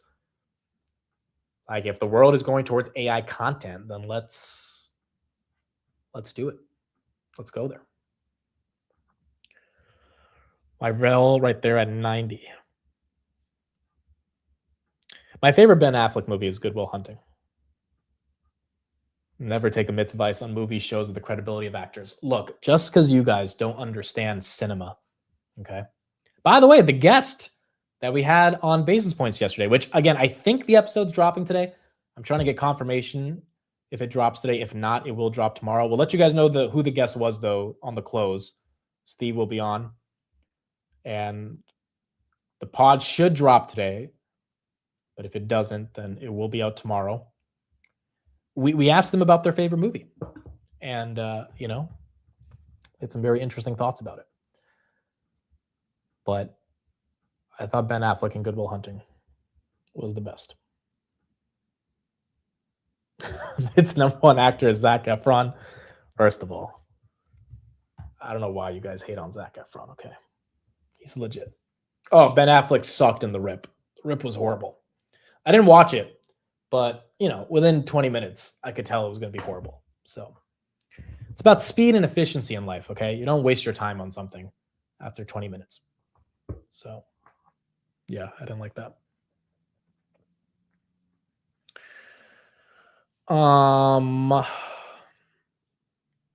Where is Netflix today? Is it a 97? Netflix 98.30, down 1%. Down 1%. IGV, that's up 0.31%. Guys, what the hell are we doing with Grab? When is this thing gonna actually make a move? This chart, dude, it's just disgusting. A year. The ultimate freaking stable coin is not Circle. It's Grab. I was talking about this with Roy yesterday when he came over, and we were comparing Grab and PayPal because PayPal got hit with. PayPal ended up stopping growth, which is why they got hit so bad. Grab has growth, but dude, this thing is just it can't catch a freaking bid. And I am seriously wondering why. For everyone asking about the proxy vote today, the proxy vote is a nothing burger. It's just to maintain voting rights with the CEO. So if you do vote in that proxy vote, you could vote yes. I don't think it matters if you vote in the proxy vote or not. But it's just like one of those typical formal proxies that they have to do. But the actual stock movement itself, I mean, I just cannot believe this thing was at 450 this time last year, ran up all the way to 650. And still, after putting up 40% EBITDA growth, 20% revenue growth, profitable, cannot catch a bid. Probably geographic reasons. Yeah, I think there's two things that are affected. I think the 4 billion shares outstanding, I guess, is a bigger deal than was expected. And then geography. But then again, there are plenty of names internationally that are up and to the right, or there has least is volatility. Grab moves like 5 cents a day. There's not even volatility anymore in the name, which to me is just trading has completely stopped in it. And that's where I'm quite frankly, what I think is the actual thing right here. I think management needs to actually figure out how to get people to buy the stock. Remember what I said 2 weeks ago? The job of CEO is to get the stock to go up. That's it. Get the stock to go up. And they're like, oh, well, if they execute on the business, the stock will fall. It's like, well, Grab's them executing on the business. Stock's not following, which means there's a disconnect. And retail is not going to get the stock to go up. It has to be with institutional investors, even though the institutional float is 85%. And so the shorts are obviously in control right now. And it really reminds me of when SoFi was stuck between 6 and 7 for almost 2 years before it finally broke out. Inevitably, you think the move happens, but you're also just goodness. I mean, even when Palantir was stuck at basically $6 to $8 for 2 years, at least it was moving $2. It was one day it's 6, one day it's 750, one day it's 8, one day it's 730.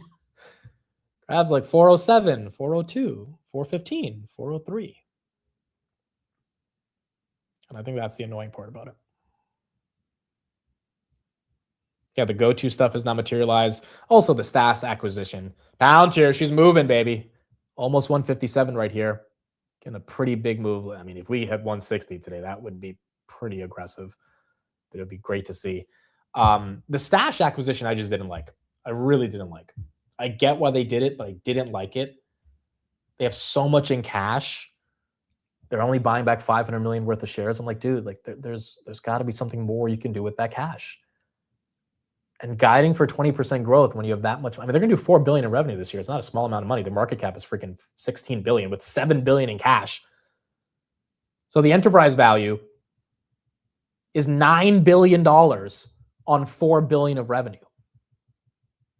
Again, it feels stupid, but it's also it could be as stupid as it wants. If the market doesn't care, the market doesn't care. And I wonder if that's more of a management thing than anything else. Which I guess is what we're going to have to find out.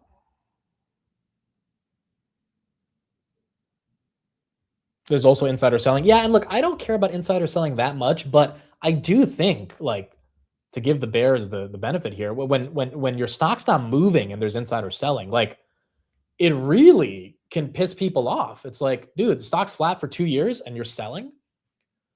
Like, again, I don't think you have to like Peter Thiel sold 2 million shares at 140 the other day. Stock's at 150 on Palantir. Like, if he had held for literally 3 days, he would have made an extra $30 million. But like Palantir also was at $6. Now it's at 150. Like, no one really cares if an insider is going to cash out, because you can cash out as well. But if the stock was still $7 and Peter Thiel was selling, I mean, I think people would be pretty pissed. And I don't know. I wonder if that changes. You're blaming management. I'm not blaming management because they've executed on earnings growth. But I mean, you can't just blame the market makers for why stock's been flat for 2 years. I mean, even when Palantir was flat for 2 years, we definitely on Palantir Weekly, we blamed management pretty heavy.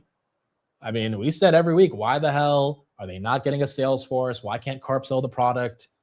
And we would have so many debates on what Palantir needs to do to turn things around. And a lot of it was explicitly saying, hey, does management know what they're doing here? Now, the difference is the people who stayed really trusted Carp, and Carp ended up pulling through.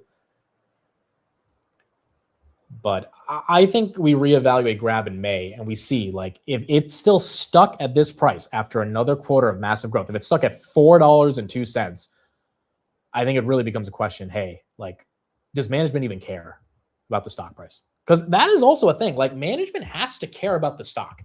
And every time you ask these guys, they say, oh, we don't look at the stock. They all care about the stock. And the ones that actually don't care about the stock, they're like, oh, it's a long-term thing. And then they're just cashing out on shareholder capital that's not being rewarded. And that gets into a very dicey situation, because then you just don't know if you can trust them.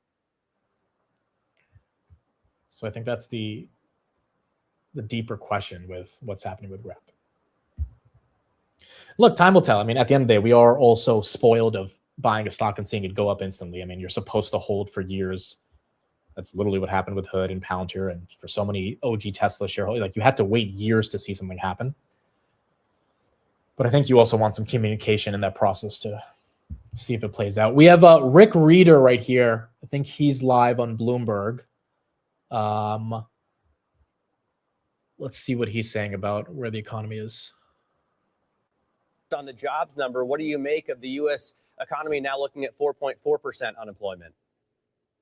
So it's interesting the way you phrased it. And thanks, Matt, for having me on. So I think U.S. economy is doing fine. I actually think U.S. economy, I was just looking at the numbers before coming down here. I think we're going to grow 2.5% to 3% first quarter growth. The economy and employment are quite different conditions today. We have a productivity revolution. We talk about it. Yeah, people were encouraged last month. You had 137,000 jobs last month, but 130,000 were in healthcare. You strip out healthcare, we have no hiring. So I looked at the next 9 months. If you strip out healthcare, the last 9 months, total jobs in the country is negative 358,000. Negative 358,000. Stripping out healthcare. We're going to keep hiring healthcare workers, even though today this number was a little bit softer. Again, last month was really strong. We're going to still hire healthcare workers because the population's aging. We looked at a metric, people 65 and above. We haven't even kept up with that rate of growth. I was showing me that. So we're going to keep hiring healthcare. The problem is we're not hiring other people because there's productivity going on. And it's not AI hasn't really kicked in yet, but productivity. I mean, you see this, I read tons of earnings reports. You look at what companies are doing, run your business more efficiently, keep your top line in a reasonable position, and get your cost infrastructure down. All right, so Rick Reeder making the argument around healthcare. I think that's a relatively important point, given most of the jobs we saw on the ADP private payrolls were healthcare related. But to his point, until we get productivity gains, then you're not necessarily going to see the GDP growth just based on healthcare jobs. Marvell right there, 21%. Palantir, she busted through 157. And then Broadcom, 343. So the semis, defense, some of the defense names, and energy stocks getting a bid. How about drones? Are they still up? Drones took a haircut, but they're still green. Red Cat's coming back. It went from 12 to 16% up. Drones, space took a little bit of a haircut as well, but they're all still green. Rocket Lab, ASTS, Lunar, Planet Labs. Semis, Broadcom, and Marvell are the leading ones. AMD, are we still below 200? We are 5 cents from 200. And then Palantir. Are we at 90 on crude? We are 89.92, folks. We might see that 9 handle today. We might see that 9 handle. We probably touched it for a second. This would be the highest since October 2023. This would be the highest since October 2023 if we get there.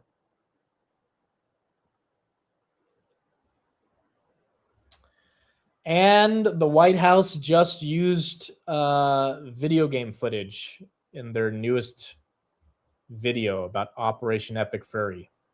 Do you guys know that? Ah, shit, here we go again. I'm going to turn the music off, but that is what the White House is using.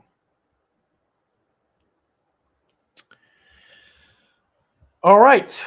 Yeah, Grand Theft Auto clips for a war.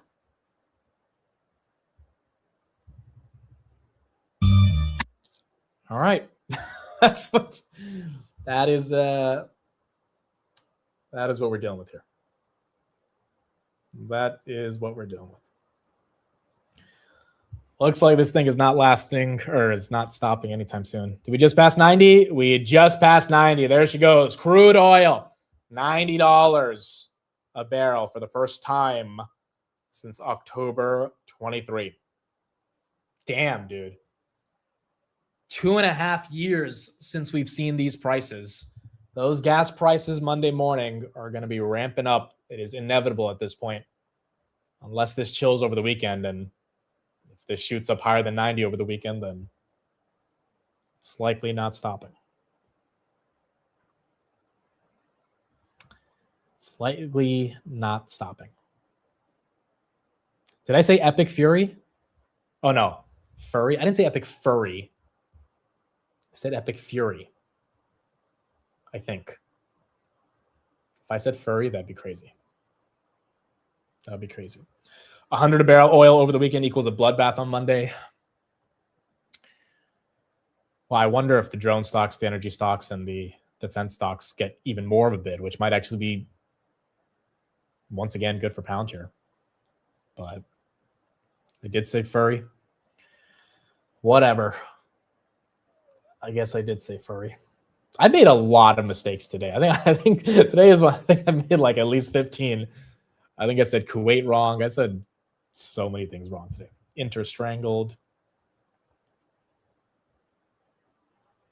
There were a decent amount of them. It's a Friday, dude. It's been a long week. I barely slept last night. I barely slept the night before. I actually need to sleep this weekend.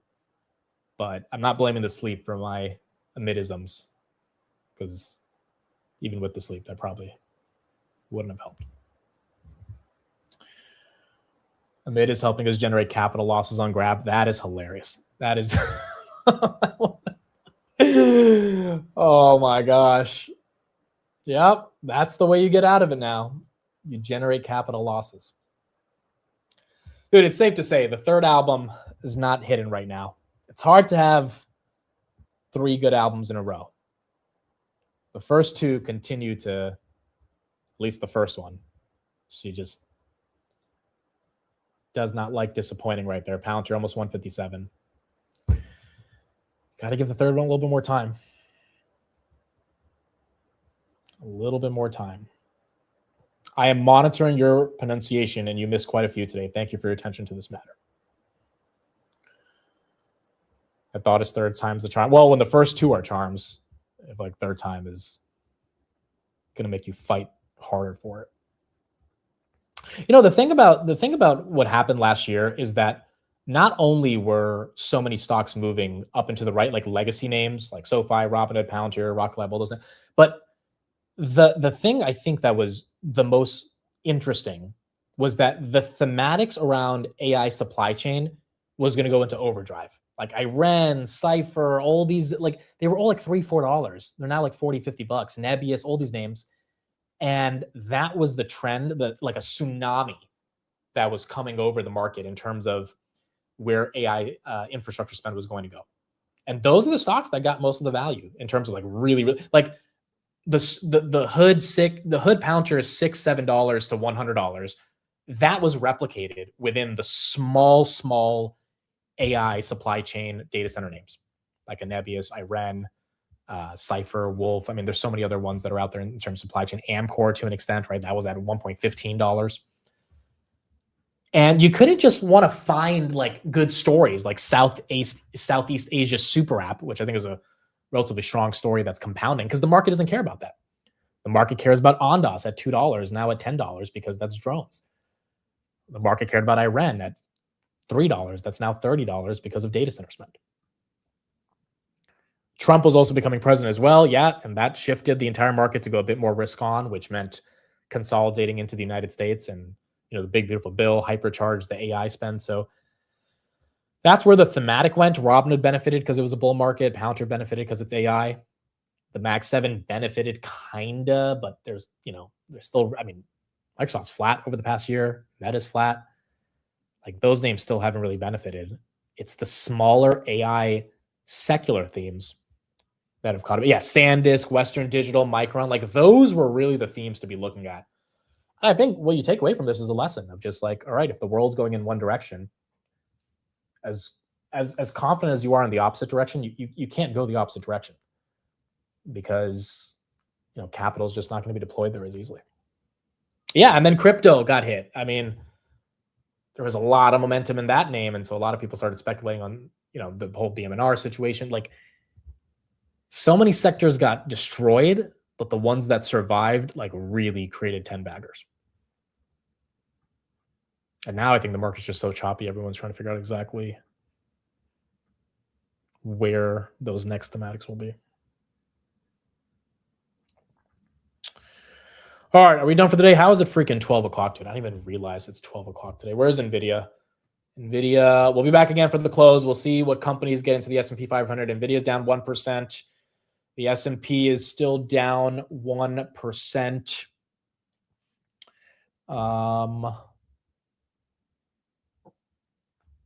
Bitcoin still flat. Amit, please note we come here and miss work just to hear the amitisms. We appreciate you. See, that's the thing. That's the toxic part of these amitisms. Like, I make them not to entertain people. Trust me. If I needed to entertain people, I could just use my raw humor to entertain, okay? I don't need to, like, purposely mispronounce words to be funny, okay? I've got, like, natural humorous skills to be able to do that. But the fact that it becomes funny and it becomes a bit, even though I'm not trying to make it a bit, is the embarrassing part about all this. But nonetheless, I think that's also what makes it authentic, Because I'm not like, dude, when I said cleanliness the other day, I wasn't saying it knowing that it's actually cleanliness. I said cleanliness and I was ready to leave. And you guys start spamming the word. I'm like, there's no way. There's no way that I got that wrong. That's not me trying to be funny. It's me genuinely believing in myself and you guys just destroying all the beliefs that I have. All right, word of the day. Let's get out of here. We'll be back on the close. We'll see what's going on. I think this is an easy one. Circumspect. Careful to consider all circumstances before acting. I don't think we need to do a pronunciation on that one. That should be pretty easy. Cautious and thoughtful. She stayed circumspect during the hype cycle, waiting for better prices rather than chasing momentum. Great word for disciplined patience. Do a different one? No, we're not doing a different one just so I mess up. We got a good one. It works. I said it correctly. And we end on a high note. We end on a high note. All right, so I'm going to be back on the close. We'll have Steve on. We will track this S&P inclusion. Hopefully SoFi gets in. I'll try to get a list of all the companies that could get in. Oh, one stat I forgot to show you guys. JP Morgan, they said the top 5 dip buy stocks in February, as per their data on retail, were NVIDIA, Tesla, Palantir, Broadcom, and Microsoft. Forgot to show this today. NVIDIA, Palantir, Tesla, Microsoft, Broadcom. The number 1 net sold stock in February from retail was Apple. So these were your top 5. Apple was your top sold, and we will see today after the close if we can get S&P inclusion. 5:15 p.m. Eastern, okay? 5:15 p.m. Eastern. So if you're just coming for the S&P inclusion, you're going to have to wait about an hour and a half. But 5:15 p.m. Eastern is when we're going to get the news. Yep, Amazon was not on the list. I was actually surprised Amazon didn't make the list, but it wasn't on. And we'll keep going from there. And then I just got to figure out if this podcast is being uploaded today. I need to get a little bit of confirmation from some of the people that are associated with this pod. But if it is going to be posted today, then you guys will see it after the close. If not, it'll be posted early tomorrow morning. But you guys will find out the guest of who it is. And yeah, after the S&P inclusion, we'll drop the podcast. And people will be able to see that as well. All right, that's it for me. Thank you, everybody. Appreciate it. 5:15 p.m. Eastern. I'll be live at 3:45. And we will see if some of these companies, including SoFi, can get into the S&P 500. Is crude at $90.50? Oh my goodness, crude just touched $90.35, folks. It's up 11%. Oil prices are definitely going to be something we have to monitor throughout the weekend as we monitor the situation. All right, thank you, everybody. Bye-bye. I'll see you guys on Market Close. Bye, everybody.